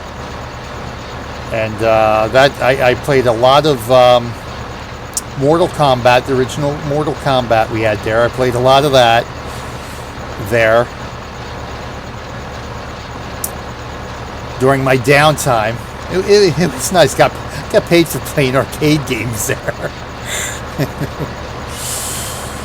in between the league times when there was really nothing else to do, you know. We were already set up between the senior leagues and that kind of stuff. It was in the middle of the day, so there was, everybody was at work, nobody was coming for bowling or anything like that. Yeah, Mortal Kombat, yep. I learned a few of, I managed to get a few of the moves in on that one, a few of the fatalities. But I always found like the fatalities and the banalities very difficult to perform. But I did manage to get a few of them. I always liked playing Raiden. I think it was Raiden I liked playing there.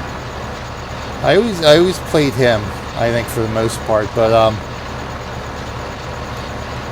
what else did we have there? Well, the 2 I remember, of course, were Mortal Kombat and Zookeeper. That's where I started playing Zookeeper, and that one I really like Zookeeper. That I think ends up being my favorite arcade game out of all of them. I played that a heck of a lot at the bowling center. Every chance I had. But we had some other ones. Those were the 2 I remember. I remember we had another like racing type game, but wasn't like I'm trying to think what we had. I think we may have actually had one of the formula racing games, like Pole Position.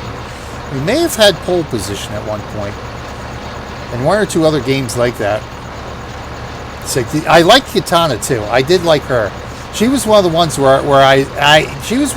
I was actually able to do the fatality.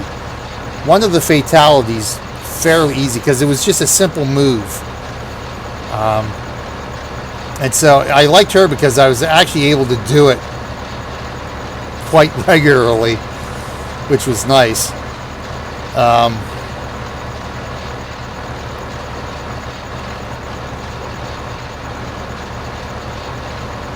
But yeah, then we had another one I remember. It was sort of like an off-road racing game. I forget what it was. It may have been called off-road racing, but it was basically, it was a top-down view, and it was like sort of off-road trucks and that kind of stuff. You would race in like a figure 8 and that kind of stuff. The tracks would be different. It would all be like dirt track racing, and you would just go around like that. I played that quite a bit. RC Pro-Am. Now it wasn't. I don't think it was called that, because it wasn't like you weren't racing remote control cars. It was an actual theoretically an actual truck you were driving, or off-road car, or whatever it was. Might have been like Dirt Road Rally or something like that. Something like that, I think was the name of it. But we would change the game out every once in a while. So I remember there was, like I said, we had Mortal Kombat there. We had Zookeeper there. We had the racing game there. I think we had Pole Position there at one point. I'm trying to think what else we had there.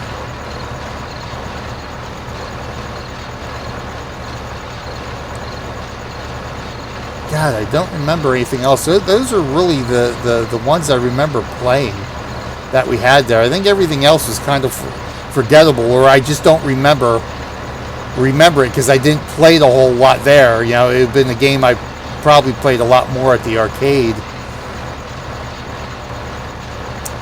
But another one, Galaga, it might have been Galaga. I think Galaga was another one we had there, which turns out to be one of my, turned out to be one of my favorites too. But I played a lot of Galaga all over the place. If we had it at the bowling center, I definitely played it there, but I played it at an arcade. I think another bowling center had it. I used to play it there. I remember another bowling center had a game called Phoenix that I really, really liked. So whenever we go to the bowling center, that's, my dad would be bowling in the league there. I'd be on that the whole night playing Phoenix. I like that one a lot.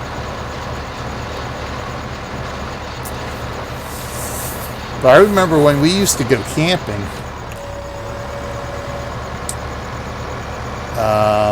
the campgrounds we used to basically be a season pass holder to a campground. They'd always have a couple of arcade games down in their playroom at the bottom of the main lodge. And so they always used to have a lot of games they used to play there, like the old classics, Asteroid, Space Invaders, that kind of stuff. And they had one there. I don't remember which game it was, but I remember a bunch of us kids, all the season pass holders, we'd be there for the summer. We'd basically spend our summer at the campground because my mom was a teacher, so she'd be off. So it'd be me, my brother, and my mom. We'd always be at the campground. My dad would still be working. He'd come, but he'd go to work from the campground, come back to the campground. We rarely spent, as a kid, we rarely spent any time in our actual house during the summer. We were almost always at the campground for the most part. Definitely on weekends. I think it got to the point to where it turned out just to be weekends and vacations. During the vacations where we weren't actually traveling across the country. But we used to spend a lot of time there. And I remember there was one summer where we figured out if we took because they had pool tables down there, we would take a pool cue, and if we hit the front of the coin box, hard enough in just the right spot, we could knock the quarters out of it. So we always used to do that. We just bang, bang, bang, and the quarters would just start falling. So we for the entire summer we would be able to play for free. Oh, those were good times.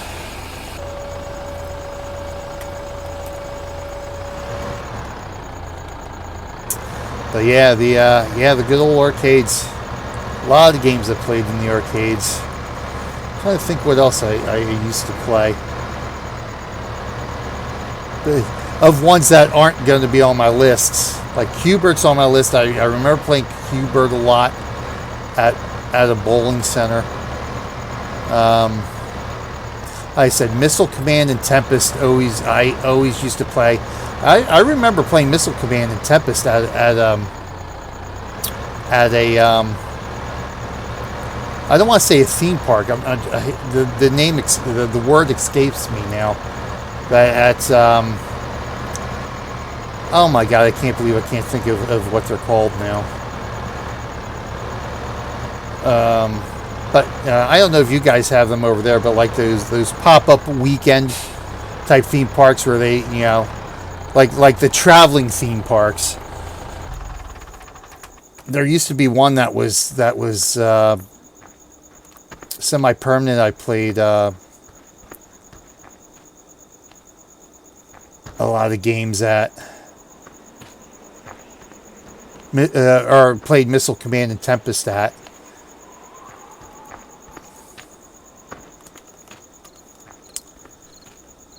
I'm trying to think what else I used to play a lot of. See, Karate Champ. Karate Champ, I think, is on my list. Q*bert's on my list. Space Invaders on my list. Space Invaders and Asteroids was a big one, but I actually don't think I have Asteroids on my list. I know I don't have Missile Command on my list. Fairs, that's what it is. Fairs, yeah. They had arcades there. Yeah, it would depend. Most of them, like we always used to have one that came to our town twice a year. In fact, this would be. It used to be September or October, I think. They used to come around in the spring, around March, and then they'd come back. It'd be every 6 months they show up, and they would travel the area. It wasn't really big. It wasn't big. But March, and I think it was September or October they'd be around. And this was back when Aaron was actually Abby's age, like around 5 or 6. I don't remember the last time they were here. I think it's been a few years since they were actually here. But there's some big ones, and they would stay for a week. They'd be here for about a week. But there's some bigger ones. In fact, about 10 minutes from us, a church would host one. And it'd be a big one, and they'd be there for like 2 weeks, almost 3 weeks.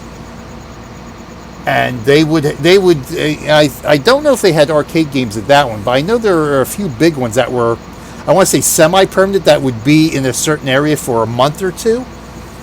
And those were the ones that would have like a small arcade set up, because they would just bring the machine. They'd own the machines, and they would bring the machines with them. So I remember going to one of those like that, and one of those deals, and that's where I actually played a lot. I remember playing Missile Command there, and I'm pretty sure I played Tempest there quite a bit too when it was around.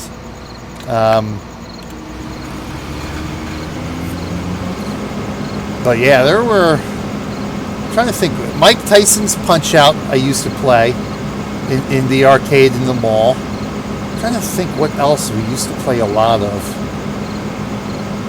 Paperboy was another one. That's on my list. Paperboy's on my list. That's one I think I found online.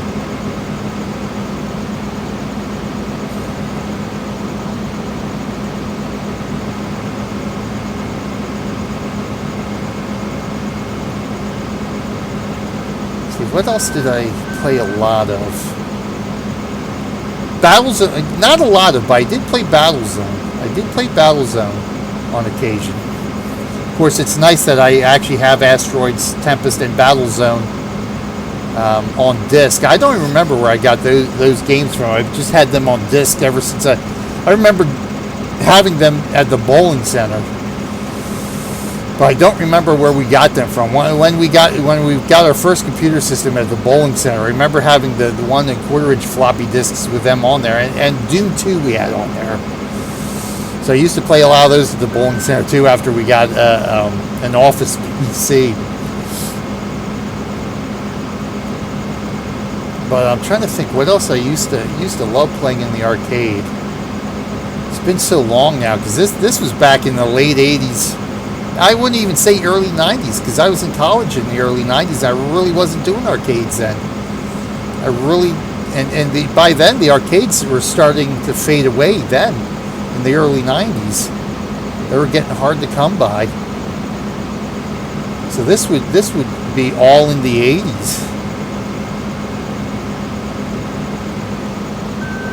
I remember when Time Pilot 84 came out, and playing that one. Didn't like it as much as the original. I don't think anyone did. But Pole Position I remember doing a lot of. There were 1 or 2 racing games I remember doing a lot of. Pole Position was the number one. I remember doing a lot of Pole Position.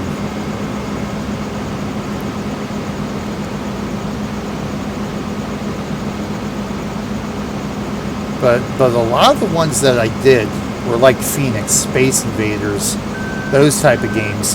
Galaga, and Galaga and Galaxian. I think Galaxian was the sequel.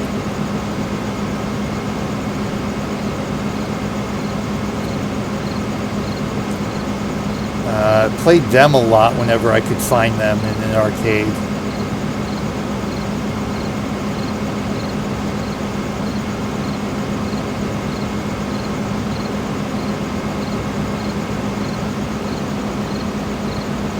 Trying to think. See, that's another one I would probably have to just go try to see if I could find a list of arcade games.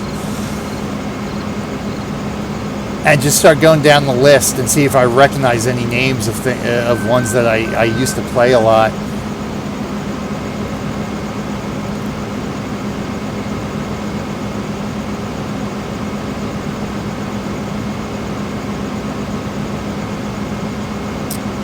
Those were the times.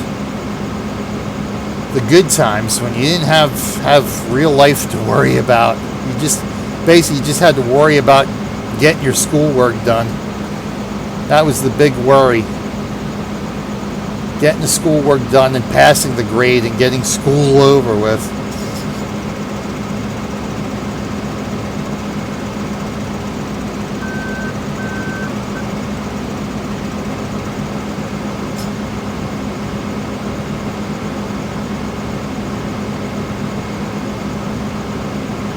And of course, you know, with the arcades dying out in the 90s, part of that was because of the consoles, you know, the Atari, the Intellivision, you know, the Nintendo. That's what really killed the arcades because, you know, and then that's what did it for us too. Once we got the Intellivision and we got the Aquarius, our first computer was the Aquarius, and the games we had on those, we really didn't go to the arcades anymore. Like I said, you know, me and my buddy, we stop off at the pizza joint. I'd still play them. I'd still play those, you know, the arcades of the arcade game of the Bowling Center when we had it. But just to go out like we used to do, and just to go to the arcade for a couple of hours, you know, that was the event. We'd go to the mall just to go to the arcade while our parents were shopping or whatever. You know, they'd go do the shopping. We'd be in the arcade for a couple hours. But yeah, once you know the consoles came along, like the Intellivision, Nintendo, and the early PCs, you know, you just got games for that. Like I said, you know, once we had dozens and dozens of games for the Intellivision, and my mom used to play a lot of it too. Like my mom used to play Astro Smash. She loved Astro Smash. She loved Burger Time. Those were the two I remember her playing a lot of. I think those were her two favorite, were Astro Smash and Burger Time. So she always used to play a lot of that. But like I said, for my top 10 list, there were so many games I could have put on there. I could probably make a top 25 and still not have every game on there.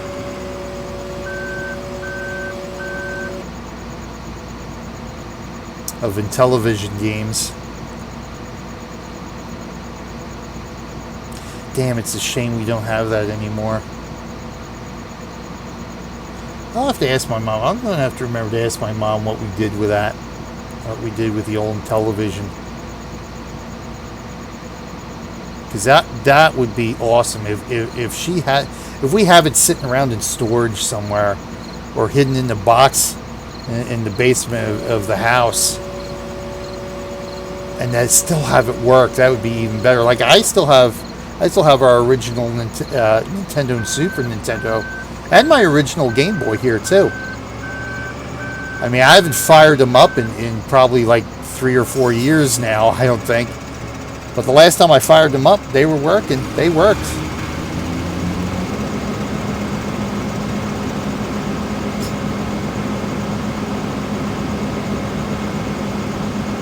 I'm gonna have to write myself a note to ask her what we ever did with the Intellivision, because we had the IntelliVoice too. When the IntelliVoice came out, we got that for Christmas.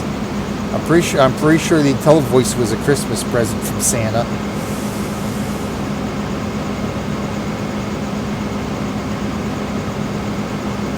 Yeah, when we were kids, that Christmas was easy for me and my brother. Not like nowadays, you know, we're trying to figure out Aaron and Abby. Abby's a little bit easy because she likes Spirit, She's old enough to be into Barbies now. But Erin, once Erin hit like 11 or 12, it really got difficult to figure out what to get her for Christmas. Like me and my brother, we were easy up until the point we graduated high school. Because it was G.I. Joe, Transformers. They were big when we were kids. So we, every Christmas, every birthday, we'd be getting G.I. Joe and Transformers. And of course, we'd be getting in television or Nintendo games. And that was the bulk of the stuff we got. Of course, they guessed like different things. They guessed like school supplies, clothes, the usual stuff. A few different, a few odds, different odds and ends off the wall type things. They get us, but the bulk of it would be G.I. Joe, Transformers, whatever video games, and generally it would be if there was a big movie out. Star Wars. Star Wars would always be big. We'd always get the Star Wars toys and stuff like that. But if there was another big movie that was out that would have merchandise associated with it. Buck Rogers in the 25th Century was one. Star Trek. The Star Trek movies were more. We would get action figures when those movies would come out. So I remember the year that Buck Rogers came out in the theaters. That Christmas, of course, we got the action figures, and they all broke within the first couple of days. Because the way they were designed, they were actually more articulated than any action figures at the time. So they would twist at the waist. Their elbows would bend. Most action figures wouldn't have the elbows bending. The heads, of course. So, but it was the waist. You could actually, they would move around at the waist. And the way they did that was they would have a rubber band inside that would connect the bottom half with the top half. And that rubber band would break, and it wasn't even, and it would break, because you're roughhousing with it and trying to bend them into all sorts of positions. It would break under just normal, gentle play, and they were all broken within the first week. All the action figures we had were broken in half because that rubber band would break. And we were like, well, that was a rip-off. But yeah, I remember that, and they were cool action figures. We enjoyed playing with them for the week that they weren't broken. But Battlestar Galactica, I remember getting the Battlestar Galactica toys. Back when the toys actually used to shoot the plastic laser bullets. That was the big thing. I remember that when all those toys used to come out, you used to be able to press the buttons and it would shoot the plastic missile or whatever, the little red plastic laser bolt. That lasted about 5 years till kids started choking on them, and then I remember because that was actually with the Battlestar Galactica stuff. Because we had the original stuff that you would actually, with the spaceships, you would push the buttons and it would shoot the bolt. But then the next time when we started getting, like I said, after I don't even think it was 5 years. I think after 2 or 3 years, because this is when the TV series was going on. When they started making, when we, started getting some more of the toys into the ships, they wouldn't fire. They would still have the laser bolt in there, but it would be one molded piece in there. So you could no longer fire them. We're like, well, that's no fun anymore. But I remember I had one of the Cylon ships. And the Cylon ship, you would actually pull, it was a disc, but you would pull the sides out, and that's how you would shoot. Just like in the TV show, the sides would come out to reveal the weapons. And so you'd pull the sides out when you were going to shoot. And I always used to take that to school. This was elementary school. This was like 3rd, 4th grade I had this thing.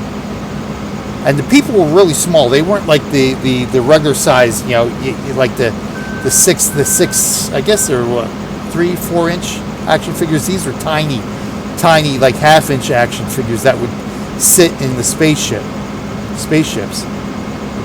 And I used to take the Cylon ship with me all the time to school, and I would take it out and play with it during recess. I'd be out. We'd have a field. There would be a big field out in the school. We'd have they had the concrete yard, the blacktop part of the yard outside where you do they had the basketball stuff, the basketball hoops out there, and that little hoop there you throw the ball in and have the 4 openings so you didn't know which opening the ball would come out of.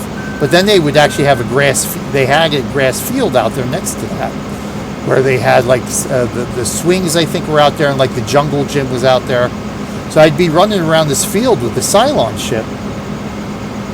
And I remember one day, one of my friends, he wasn't a friend, but one of the kids who were in my class, he grabbed it because he wanted to play with it. So he was running around with it and playing with it for a while. I said, okay, that's fine. And so, at the end of recess, he gave it back to me, and I went home with it. And what I didn't realize till I got home was that he actually lost the action figure, the little pilot that went with it. And I remember for weeks after, and I was so upset because I didn't have the pilot anymore for the ship. And of course, you couldn't get the pilot separately. He came with the ship. For weeks afterwards, I would just walk back and forth on that field every day at recess, trying to find this tiny little action figure in this field of dirt and grass. For weeks, I remember trying to find him.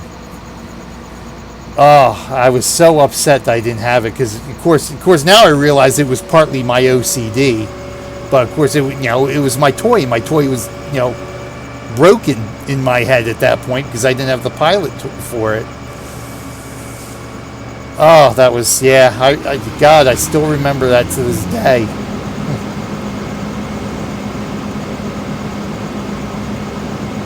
Yeah, I still remember to this day. I still replay the scenes in my head, like movie scenes now. Those memories, me and my brother playing with those Buck Rogers figures and them breaking. Of that kid taking my Cylon toy and running around the field with it, me just standing here watching him. I just remember watching. I still replay that scene of him running around the field with it. Playing with it. The things that stick in our heads.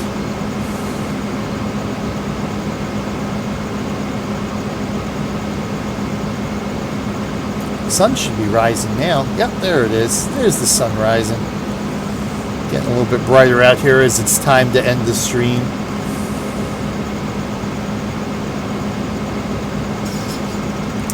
But yeah, those were the good old days. I think if I miss anything, if I could say if I miss anything as a kid that we used to do as a kid, I wish I could do now. That would be the travel. That would be our summer trips going camping or cross country. I think those had to be my favorite memories as a kid, was just going to different states. Of course, visiting our relatives out in Colorado and Texas every summer. Those are the trips I really, really miss taking. Going to visit my uncle in Dallas, Pennsylvania, which is probably about a couple hours from it. I'm trying to think. I think it was a couple hours from us. We used to visit him every year for a weekend. We'd bring the camper out. We'd set the camper up in his driveway, or we'd stay overnight. He always had extra rooms for us overnight. Because I remember he had 5 girls. He had 5 girls at the time. Because the oldest was actually, I'm the oldest in our family, and his youngest daughter was I think only a couple of years older than me. Cousin Larissa. She was always my favorite because I think we were the closest in age, and I had like a crush on her. I always had a crush on her. Because I always thought she was so cute. I always thought she was the cutest of the cousins. So I always had a crush on her. So she was always my favorite cousin Larissa.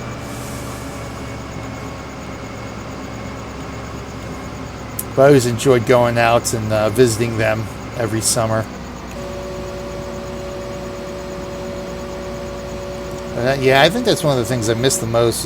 Was going out visiting all the family, the aunts and uncles, and the cousins across the country, and just going to the different places like the Grand Canyon.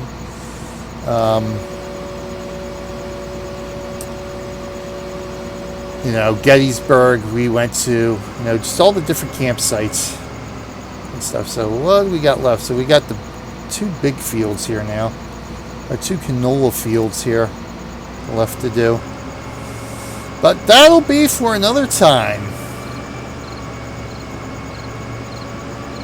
I think this one we have oriented this way too, right? Oh, no, we have this oriented the other way. Okay.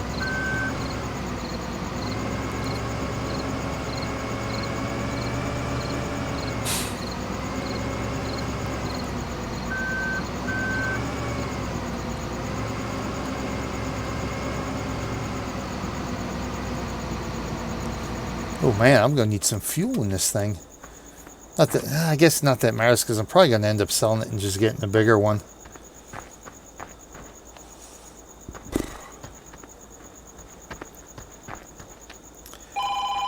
Oh, there's the phone. Look at that. There's the phone. The phone again. Amazing. I think every stream so far for this list, the phone is rung. Every stream, I think, for this list so far, the phone is rung.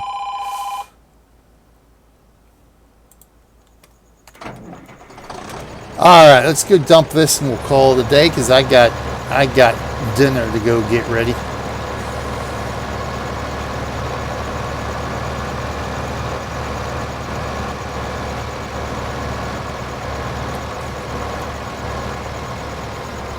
Oh, why thank you. Yeah, that's another nice thing about these games. It gets me into the reminiscing mode because it's just, there's not a lot of focus you got to put into the game. I go into autopilot and I start thinking about stories.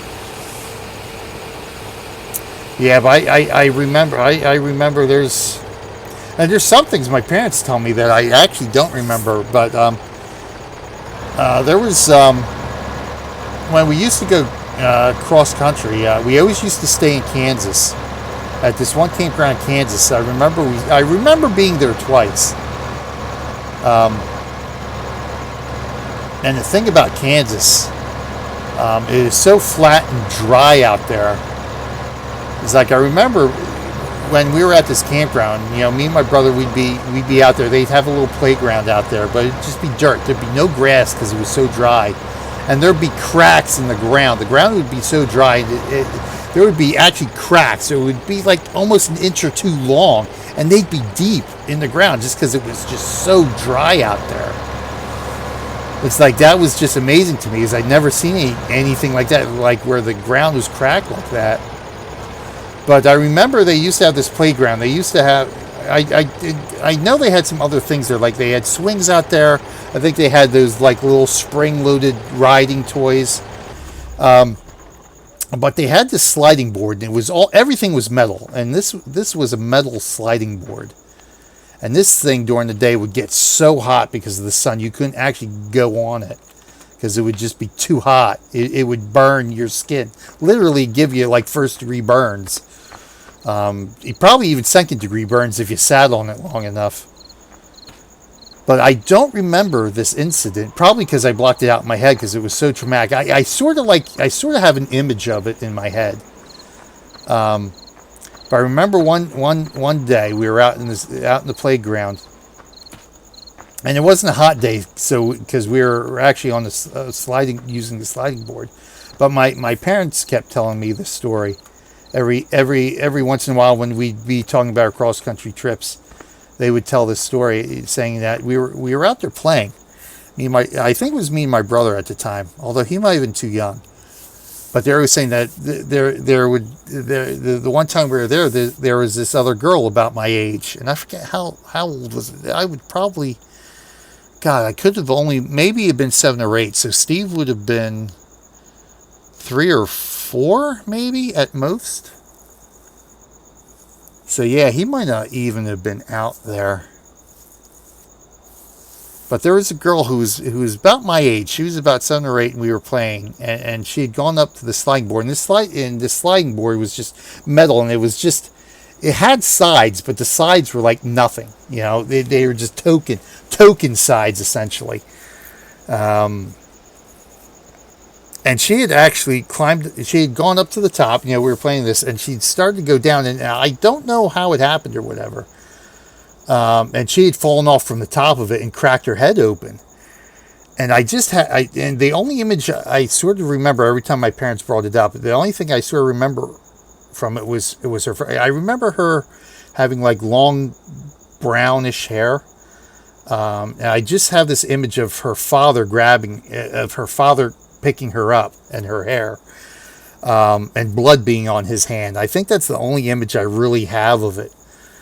But yeah, my parents told me that story. I never remembered that till my parents told that story the one time. And after they told that story, I sort of had that image in my head of it.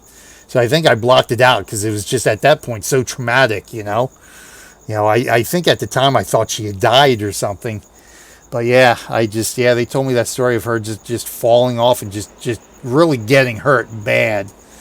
But I think she ended up being all right. I don't remember, because I don't think there were anybody we knew, like when we were during the summer camping, we used to hang out with all the other season pass holders at the campground.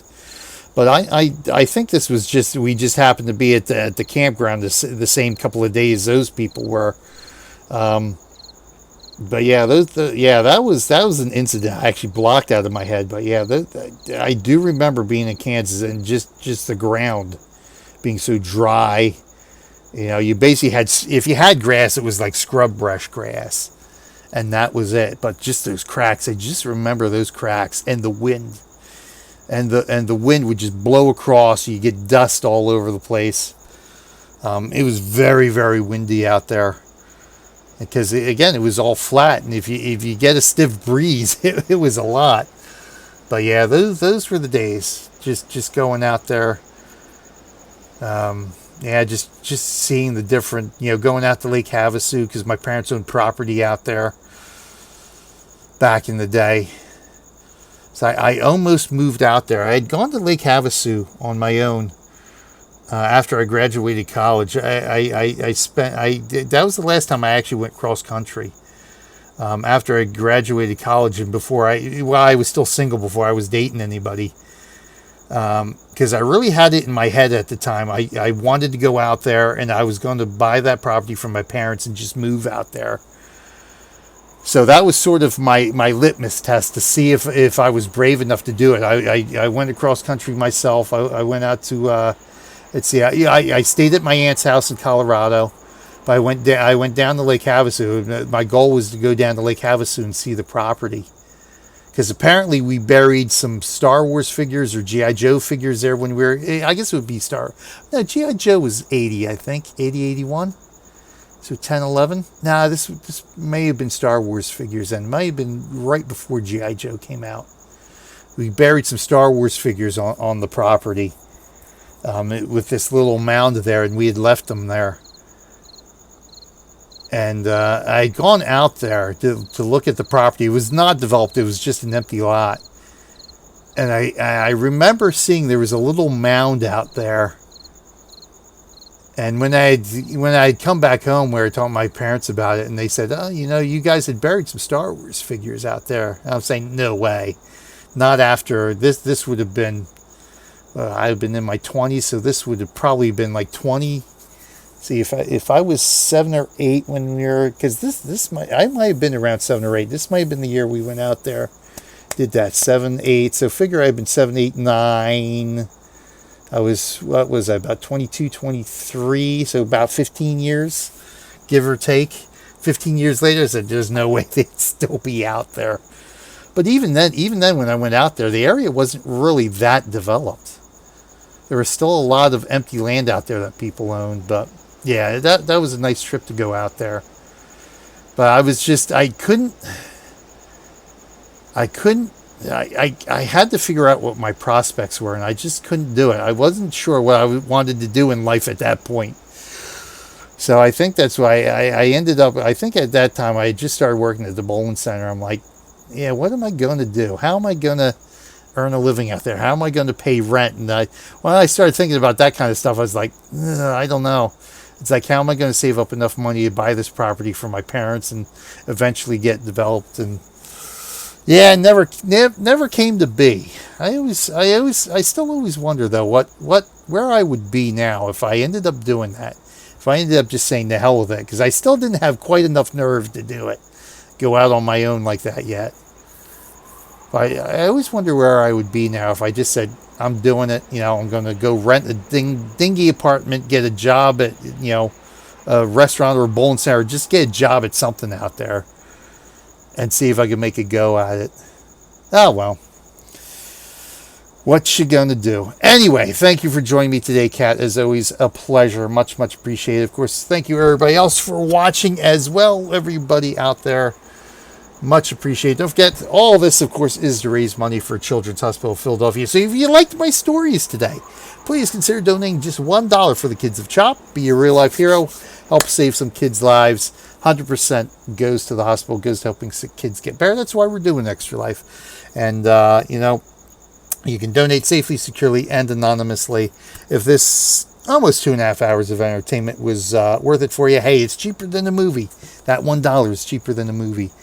And it'll be all for the kids. Oh, the moon is still there. See, the moon and the sun actually do move across the sky. Yep. The sun is rising, the moon will be setting soon. But yeah, thank you for watching, everyone. We'll be back again tomorrow with more Farm Sim. Farm Sim 17 coming up tomorrow. Number 6 on the list.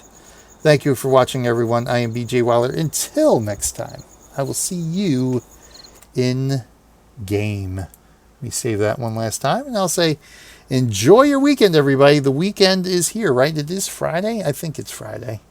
Weekend is here. I got one more day of work, but then I'll get my 2 days.